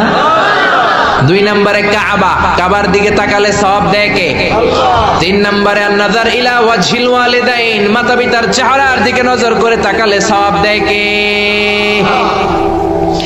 এজন্য বিশ্বনবী বললেন, সালাসু দাওয়াতিন মুস্তাজাবাত, 3 ব্যক্তির দোয়া কোনদিন আল্লাহ ফিরায় না। 1 নম্বরে দাওয়াতুল মুসাফির, মুসাফিরের দোয়া। আপনি সফর করেন না মাঝে মাঝে, কক্সবাজারে যাচ্ছেন, সিলেট যাচ্ছেন, এই যে গাড়ির মধ্যে বসে আছেন, ওই সময় আপনি দোয়া করবেন বেশি বেশি। এই সফর অবস্থায় দোয়া করলে ওই দোয়া কবুল করে কে? 2 নম্বরে দাওয়াতুস সাইম, রোজা রেখে দোয়া করলে কবুল করে কে? 3 নম্বর দাওয়াতুল ওয়ালিদাইন লিওয়ালাদিহি, মাতা পিতা যখন চোখের পানি ছেড়ে হাত 2টা তুলে আল্লাহর কাছে ছেলে মেয়েদের জন্য দোয়া করে, ওই দোয়াটাও কবুল করে কে? এজন্য সবার আগে দোয়া চাইবেন মা বাবার কাছে। কার কাছে? আমাদের কাছে অনেকে দোয়া চায়, আমরা বলি আরে তোমার মায়ের কাছে চাও, তোমার আব্বার কাছে চাও, আমার দোয়া তোমার জন্য কবুল হতেও পারে নাও হতে পারে, কিন্তু তোমার মা তো তোমার জন্য মুস্তাজাবুদ দাওয়া। তোমার বাবা তো তোমার জন্য মুস্তাজাবুদ দাওয়া, তোমার মা হাতটা তোলার সাথে সাথেই কবুল। চিল্লায় এখন সুবহানাল্লাহ। একজন বাবা এবং মা ছেলে মেয়েদের জন্য কতটা কষ্ট সহ্য করে, কতটা জ্বালা যন্ত্রণা সহ্য করে, বাবা মা না হওয়ার আগে এটা কেউ বুঝবে না। আপনি শুধু ওয়াজ শুনতে পারবেন, কিন্তু বুঝবেন তখন যখন একটা ছেলে হবে, যখন একটা মেয়ে হবে, ঠিক কি না? এজন্য বিষ্ণু বলতেন আল জান্নাতু তাহতা আকদামি উম্মাহাতিকুম। ও দুনিয়ার মানুষেরা শোনো শোনো, যেই জান্নাতের জন্য তোমরা পাগল, যেই জান্নাতের বর্ণনা শুনলে তোমাদের হৃদয় ঠান্ডা হয়ে যায়, যেই জান্নাতে যাওয়ার জন্য তোমরা ইবাদত করো, ওই জান্নাত থাকে তোমাদের মায়ের পায়ের তলায়। এই দুনিয়ার পুরুষ মানুষদের পায়ের নিচে থাকে জুতা, জুতার নিচে থাকে বালি, আর এই দুনিয়ার এক একটা মহিলার পায়ের নিচে থাকে তার ছেলে মেয়েদের জান্নাত। ওগো মা তুমি এই ধরনের শ্রেষ্ঠ নেয়ামত, তোমারই পদ তলে রয়েছে জান্নাত। ওগো মা তুমি এই ধরনের শ্রেষ্ঠ নেয়ামত, তোমারই পদ তলে রয়েছে জান্নাত। সুবহানাল্লাহ পড়েন। এই পৃথিবীটারে 100 বার বিক্রি করলে যে টাকা হবে, ওই টাকা দিয়ে জান্নাতের একটা চেয়ারের দাম হবে? সবাই বলেন হবে না। আচ্ছা, এই পৃথিবীটারে 5000 বার বিক্রি করলে যেই মূল্য বা টাকা পাওয়া যাবে, ওই টাকা দিয়া জান্নাতের একটা টেবিল কিনা যাবে? আর যেই 8টা জান্নাত মায়ের পায়ের নিচে পড়ে আছে, ওই পা 2টার দাম আল্লাহর কাছে বেশি না কম? জোরে বলেন বেশি না কম? এই জন্য এক সাহাবী বললেন, নবী মান আহাক্কু বিহুসনি সাহাবাতি ইয়া রাসূলুল্লাহ, এই দুনিয়ায় এত মানুষ, এত বন্ধু, এত সাহাবী, এত লোক, কার সাথে ভালো আচরণ করব? বিশ্বনবী বললেন, উম্মুকা, তোমার মায়ের সাথে, সুম্মা মান, তারপরে কার সাথে? তোমার মায়ের সাথে, তারপরে কার সাথে? তোমার মায়ের সাথে। 3 বার। আর এক হাদিসে আছে 4 বার বললেন তোমার মায়ের সাথে, 5ম বার বললেন তোমার পিতার সাথে। সুবহানাল্লাহ। মায়ের মর্যাদা 4 গুণ বেশি। কয় গুণ? এর কারণ আল্লাহ কোরআনে বলে দিলেন সূরা লোকমানে, হামালাতু উম্মুহু। মায়ের মর্যাদা এত বেশি হওয়ার কারণ হলো, বাবা তোমারে পেটে ধরে নাই, পেটে ধরেছে কে? ওয়াহানান আলা ওয়াহান, 10 মাস 10 দিন বাবা কষ্ট সহ্য করে নাই, করেছে কে? ওয়াফিসালুহু ফি আমাইন, 2 বছর বাবা তোমারে দুধ খাওয়ায় নাই, দুধ খাওয়ালো কে? কত লিটার দুধ, কত গ্যালন দুধ, কত কেজি দুধ মায়ের বুক থেকে আপনি খেয়ে খেয়ে সাবার করছেন 2 বছরে, কোনো হিসাব আছে? জোরে বলেন। বিশ্বনবী বললেন, লাউ কাতাআতা জিলদাক, তোমার চামড়াটা কেটে কেটে রোদে শুকিয়েও যদি মায়ের 2 পায়ের 2টা জুতা বানিয়ে দাও, ছোট্টবেলায় 1 ঢোক দুধ যে তুমি খেয়েছো, সেই 1 ঢোক দুধের শোধ আদায় হবে নাকি? মায়ের একেধারে দুধের দাম, কাটিয়া গায়ের চাম, পাপোশ বানাইলেও ঋণের শোধ হবে না, এমন দরদি ভাবে কেউ হবে না আমার মা, এমন দরদি ভাবে কেউ হবে না আমার মা গো। পড়েন না আল্লাহু আকবার। বিশ্বনবীর সাহাবী নাম হলো আলকামা। কি নাম? সবাই বলেন কি নাম? আলকামা বিশ্বনবীর সাহাবী। ইন্তেকালের আগে আলকামার জিহ্বা দিয়ে কালেমা বের হয় না। 3 দিন যাবত বিছানায় পড়ে আছে, মুমূর্ষ, মরে যাবে, কিন্তু জিহ্বা দিয়ে কালেমা বের হয় না। বিশ্বনবী বলেছেন, লাকিনু মাউতাকুম লা ইলাহা ইল্লাল্লাহ, তোমরা মরণের আগে তোমাদের মুমূর্ষ রোগী মৃতদের সামনে লা ইলাহার তালকিন দাও। যখন দেখবেন আপনার চাচার রুহুটা বের হয়ে যাচ্ছে, দাদার রুহুটা বের হয়ে যাচ্ছে, বাবার রুহু বের হয়ে যাচ্ছে, তার শিয়রের সামনে, কানের সামনে বসে পড়তে আরম্ভ করবেন, লা ইলাহা লা ইলাহা ইল্লাল্লাহু মুহাম্মাদুর রাসূলুল্লাহ সাল্লাল্লাহু। কিন্তু বলবেন না এই কালেমা পড়ো, কালেমা পড়ো, কালেমা পড়েন, কালেমা পড়েন, এগুলো বলবেন না, শুধু তালকিন দিবেন। ওইটা থেকেই উনি বুঝবেন, কারণ মৃত্যুর একটা কষ্ট আছে না নাই? মৃত্যুর যন্ত্রণায় সে অস্থির, আপনি জোরাজুরি করতেছেন কালেমা পড়, সে যদি বলে না পড়বো না, ঝামেলা আছে না নাই? এজন্য কানের সামনে শুধু তালকিন দিবেন। বিশ্বনবী বললেন, লাকিনু মাউতাকুম লা ইলাহা ইল্লাল্লাহ, তোমাদের মৃতদের সামনে, মুমূর্ষদের কানের সামনে শুধু লা ইলাহা পড়বা। ওনার বিবি, ওনার আত্মীয়রা আলকামা নামক সাহাবীর কানের সামনে লা ইলাহা পড়ে 3 দিন ধরে কালেমা বের হয় না। কখন যেন মরে যায়, বিশ্বনবীর কাছে পাঠানো হলো। বিশ্বনবী সুহাইব আর বেলাল দুইজন সাহাবীকে পাঠালেন। তারা যেও কালেমার তালকিন দিল, কিন্তু মুখ দিয়ে কালেমা বের হয় না। বিশ্বনবী আলকামার বিবিরে ডেকে পাঠালো, বিবি, আলকামার বিবি, তোমার স্বামী কেমন ছিল? বলে, আমার স্বামী অনেক বড় আল্লাহর ওলি ছিল, নামাজ ছাড়তো না, তেলাওয়াত ছাড়তো না, জিকির ছাড়তো না। বিশ্বনবী বললেন, আলকামার বাবা মা কেউ বেঁচে আছে নাকি? বিবি বলে, আলকামার মা বেঁচে আছে, ডাকো। আলকামার মা আসার পরে বিশ্বনবী বললেন, আপনার ছেলে কেমন ছিল? নামাজ পড়তো নাকি, রোজা করতো নাকি, জিকির করতো নাকি? আলকামার মা বলে, সবই করতো। আপনার সাথে কেমন আচরণ করতো? এটা বলার পরে মা আর কথা বলে না, শুধু চোখের পানি ছাড়ে। আলকামার মা বলে, নবী, আলকামার ব্যাপারে আমার মনে অনেক দুঃখ, কোনোদিন আমার কথা শুনে নাই, শুধু বিবির কথা শুনতো, বউরে প্রাধান্য দিত, আমার যত্ন নিত না, আমার কথা বেশি শুনতো না, এজন্য আমার মনে আলকামার ব্যাপারে অনেক জ্বালা। বিশ্বনবী বললেন, আপনার ছেলেরে মাফ করে দেন। রাগের চোটে আলকামার মা বলে, না, আমি মাফ করব না। বিশ্বনবী বললেন, ও সাহাবারা, লাকড়ি আনো, আগুন জ্বালাও, আলকামারে আমরা আগুনের উপর নিক্ষেপ করব। আগুন চালানো হলো, সব সাহাবারা আলকামাকে ধরে আগুনের মধ্যে ফেলবে। ইন দা মিন টাইম দুঃখিনী মা বিশ্বনবীর পায়ের সামনে এসে বলে, ও নবী, আমার কলিজার টুকরাটারে আগুনে ফেলবেন না। ও নবী, আমার মনে আর কোনো জ্বালা নাই, আমার মনে আর কোনো দুঃখ নাই। আলকামা তো আমার নার ছেড়া ধন, 10 মাস 10 দিন আমার পেটে ছিল, আমার দেহ থেকে নিউট্রিশন নিয়ে, খাদ্য পুষ্টি নিয়ে আলকামা বড় হয়েছে। বেয়াদবি করেছে, কি হয়েছে? আমি আলকামারে মাফ করে দিলাম গো নবী। আলকামার মা, আলকামার শিয়রের সামনে দাঁড়িয়ে যখন মাফ করার ঘোষণা দিয়েছে, বিশ্বনবী সাক্ষী, সাহাবারা দাঁড়িয়ে আছে। আলকামা চিৎকার করে পড়তে আরম্ভ করলো, লা ইলাহা ইল্লাল্লাহু মুহাম্মাদুর রাসূলুল্লাহ সাল্লাল্লাহু আলাইহি ওয়াসাল্লাম। আল কালিমা তাইয়্যিবা চিৎকার করে পড়ার সাথে সাথে তার রূহ কবজ হয়ে গেল। চিল্লায় পড়েন আল্লাহু আকবার। এজন্য মায়ের দোয়া বড় দোয়া, বাবার দোয়া বড় দোয়া। মা বাবা দোয়া করলেও কবুল, বদদোয়া করলেও কবুল। মা বাবার শুধু যদি দোয়াটাই কবুল হতো তাহলে টেনশন নাই, দোয়া করে না তো কি হয়েছে। কিন্তু বদদোয়া করলেও কবুল করে নেয় কে? আল্লাহ। দোয়া করলেও কবুল, বদদোয়া করলেও। সাইয়েদনা ইব্রাহিম আলাইহিস সালাম সাইয়েদনা ইসমাঈল আর হাজরাকে, আরবিতে নাম হলো হাজার, রেখে গেলেন মক্কায়। ওনার বিবি হাজরা ইন্তেকাল করলো, ছোট্ট দুধের শিশু, ওনার পায়ের ধাক্কায় জামজামের পানি বের হলো, বড় হতে লাগলেন। শৈশব পেরিয়ে কৈশোর, কৈশোর পেরিয়ে যৌবন, তাগড়া যুবক। তখন জুরহুম নামক একটা কওমের একটা মেয়েকে তিনি বিয়ে করলেন। বিয়ে করে সুখের সংসার শুরু করলেন আল্লাহর আদেশে। অনেক পরে সাইয়েদনা ইব্রাহিম তার কলিজার টুকরা ইসমাইলের বাড়িতে বেড়াতে গেল। কার বাড়িতে? কে গেল বেড়াতে? সাইয়েদনা ইব্রাহিম বেড়াতে গেলেন। যাওয়ার পরে দেখে সাইয়েদনা ইসমাইল ঘরে নাই। দরজার বাইরে থেকে সালাম দিলেন, আসসালামু আলাইকুম। এটা কিন্তু প্রামাণ্য বর্ণনা দিচ্ছি আমি বুখারী থেকে, বুখারীর বর্ণনা, এটা গল্প না।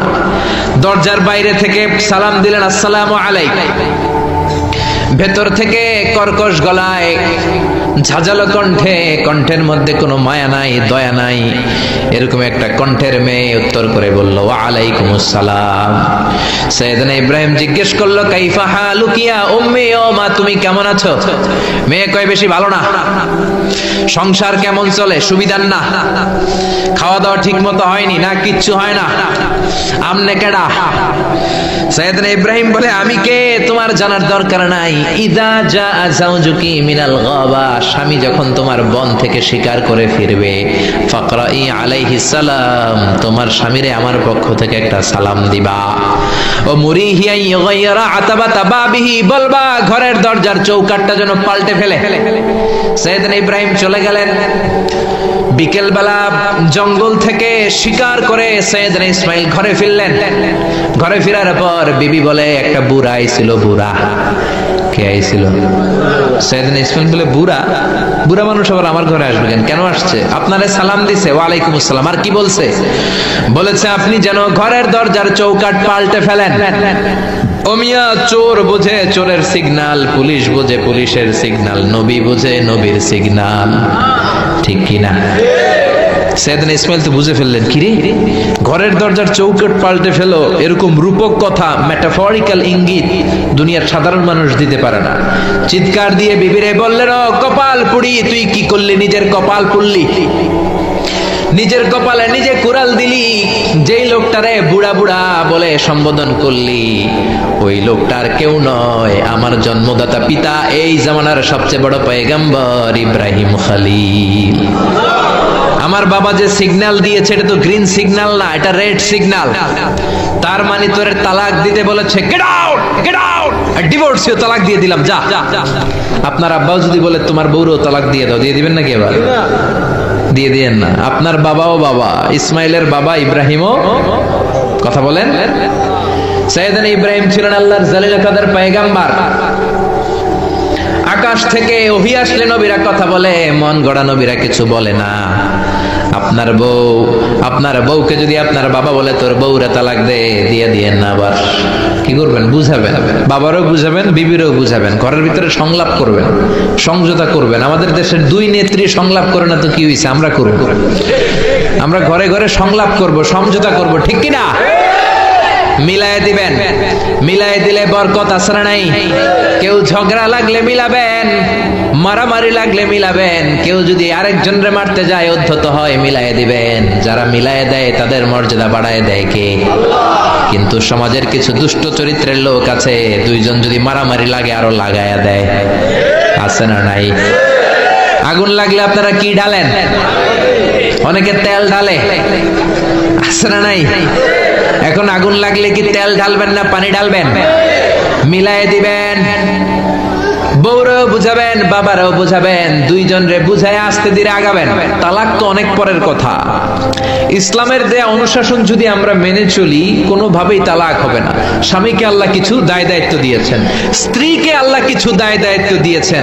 এই দুইটা দায়িত্ব যে কত গুরু দায়িত্ব, গোটা বিশ্বব্যাপী এই দায়িত্বের মধ্য দিয়ে বিশ্বটা চলে। পৃথিবীর প্রথম স্বামী ছিলেন সাইয়েদনা আদম, পৃথিবীর প্রথম বউ ছিল হাওয়া। সেখান থেকে স্বামী স্ত্রীর এই জীবন আছে না নাই? স্বামী আর স্ত্রী বানায় যেজন মিস্ত্রি, সে বড় আজব কারিগর, ঠিক কি না?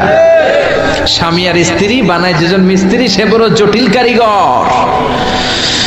এজন্য এই সম্পর্কটা বড় ভয়ঙ্কর সম্পর্ক, এটাকে মিলিয়ে রাখতে হবে। তালাকের সিস্টেম হচ্ছে, প্রথমে আপনি ফাইদুহুন্না, কোরআন বলে আপনি প্রথমে স্ত্রীকে ওয়াজ করবেন। ঝগড়া হলে কি করবেন? ঘরে ওয়াজ নাই, আছে মারামারি, আটকি লাগিলি, ওয়াজ করবেন, ওয়াজেও কাজ হচ্ছে না, বুঝানোর চেষ্টা করবেন, বুঝে না।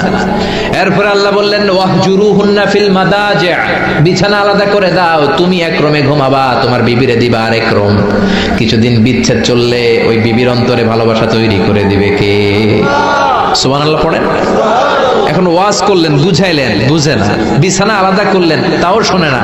এবার ওয়াদ্রিবুহুন্না, কোরআন বলল বউরে শাসন করো। অনেকে বলে বউরে পিটাও, না, পিটানোর কথা বলে নাই। ওয়াদ্রিবুহুন্না মানে তাদেরকে শাসাও, শাসন করো। মুফাসসিররা এটার তাফসীর করতে যে হয়রান হয়েছে যে কি দিয়ে পিটাবে। কোন মুফাসসির কয় খেজুরের ছোট্ট ডালা দিয়ে এরকম বাড়ি মারবে, আর বলবে ভালো কথা কই হনুস না কেন। অনেকে বলবে, অনেক মুফাসসির বলেছে মেসওয়াক দিয়ে বাড়ি মারবে। তোমার এত বোঝাই বুঝো না কেন? দুইটা ছেলে মেয়ে হয়েছে আমাদের, এত সুন্দর সংসার, হানিমুন করেছিলাম কক্সবাজারে, স্মৃতিগুলো কি তোমার মনে পড়ে না? তুমি আমার কৈতরি, তুমি আমার টুনটুনি, তুমি আমার সোনামণি, এগুলোকে বুঝাবেন। এরপরও মানে না। অনেক মুফাসসির কইছে বালিশ দিয়া পিটাইবেন, কোল বালিশ দিয়া, যাতে হাত পা না ভাঙে। ওয়াদ্রিবুহুন্না, অনেক ডাকাইতেছে লাঠি দিয়া পিটায়, আছে না নাই? ইসলাম বলে না না, বনিবনা না হলে প্রথম স্টেপ ওয়াজ করো, বুঝাও। 2 নম্বরে বিছানা আলাদা করে দাও, তারপরেও মানে না। 3 নম্বরে ওয়াদ্রিবুহুন্না মানে শাসন করো, যার যেরকম দরকার ওইরকম শাসন করবেন, তাতেও হয় না। তারপরে ফাবাআসু হাকামাম মিন আহলিহি হাকামাম মিন আহলিহা, এই 3টা স্টেপেও কাজ হয় না। আপনার মুরব্বিদের ডাকবেন, সালিস, মেয়ের পক্ষের মুরব্বিদের ডাকবেন, 2 পক্ষের বেআইনরা মিলে মিলছিল করে দেওয়ার চেষ্টা করবে, তাতেও কাজ হয় না। 4টা স্টেপ শেষ, 5ম স্টেপ হলো তালাক। আর আমরা দইটাই কই 3 তালাক, আছে না নাই? ওমরে ফারুকের জামানায় এক লোক তার বউরে দিছে 100 তালাক, রাগের চোটে। এরকম ডাকাইত আমাদের দেশে আছে না নাই? এখন বিবি এসে বলে, ও ওমরে ফারুক 100 তালাক দিয়েছে আমার স্বামী, কি করব? সাইয়েদনা ওমরে ফারুক বলে, তোর ডাকাত স্বামীটা কোথায়? কয় এই জায়গায়। কিরে কয় তালাক দিছিস? কয় 100টা। দিবি 3টা, 100টা দিলি কেন? কয় রাগের মাথায় দিছে। কয় তারা তোর বিচার করতেছে, 3 তালাকে তোর বউ তালাক, বাকি 97 তালাক তোর পিঠে পড়বে। সুবহানাল্লাহ কইতে মন চায় না? এজন্য এই হচ্ছে তালাকের সিস্টেম। কতগুলো স্টেপ আপনি পার হলেন, তারপরেও আপনি একসাথে 3 তালাক দিবেন না।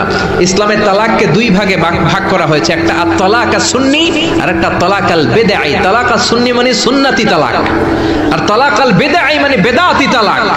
বেদাতি তালাক হচ্ছে রাগের মাথায় 3 তালাক, 14 তালাক, 22 তালাক। কিন্তু তালাক সুন্নি, সুন্নাত সম্মত তালাক হচ্ছে আপনার বিবি যখন পবিত্র, মানে যখন পিরিয়ড হচ্ছে না, ওরকম একটা পবিত্র সময় তারে আপনি তালাক দিবেন। 1 মাসের সময় আছে, একটা তালাক দিবেন, 1 মাসের ডিউরেশন, এর মধ্যে বিবির আবার নিয়ে আসতে পারবেন, কোনো সমস্যা নাই। সুবহানাল্লাহ পড়ে। 1 মাস পরেও মানে না, এরপরে দিবেন 2য় মাসের 2য় তালাক, তার মানে আরো 1 মাস, মোট কয় মাস? 2 মাস পরেও মিলমিশ হয় না, তারপরে 3য় মাসে তালাক দিলেন। এই 3 তালাক দেওয়ার পরে বিবি আবাদুল আবাদ আপনার জন্য হারাম হয়ে গেল। কত সুন্দর স্টেপ মেনটেন করে কত দূরে তালাক, আর আমরা দইরেই কই তালাক। এজন্য খবরদার।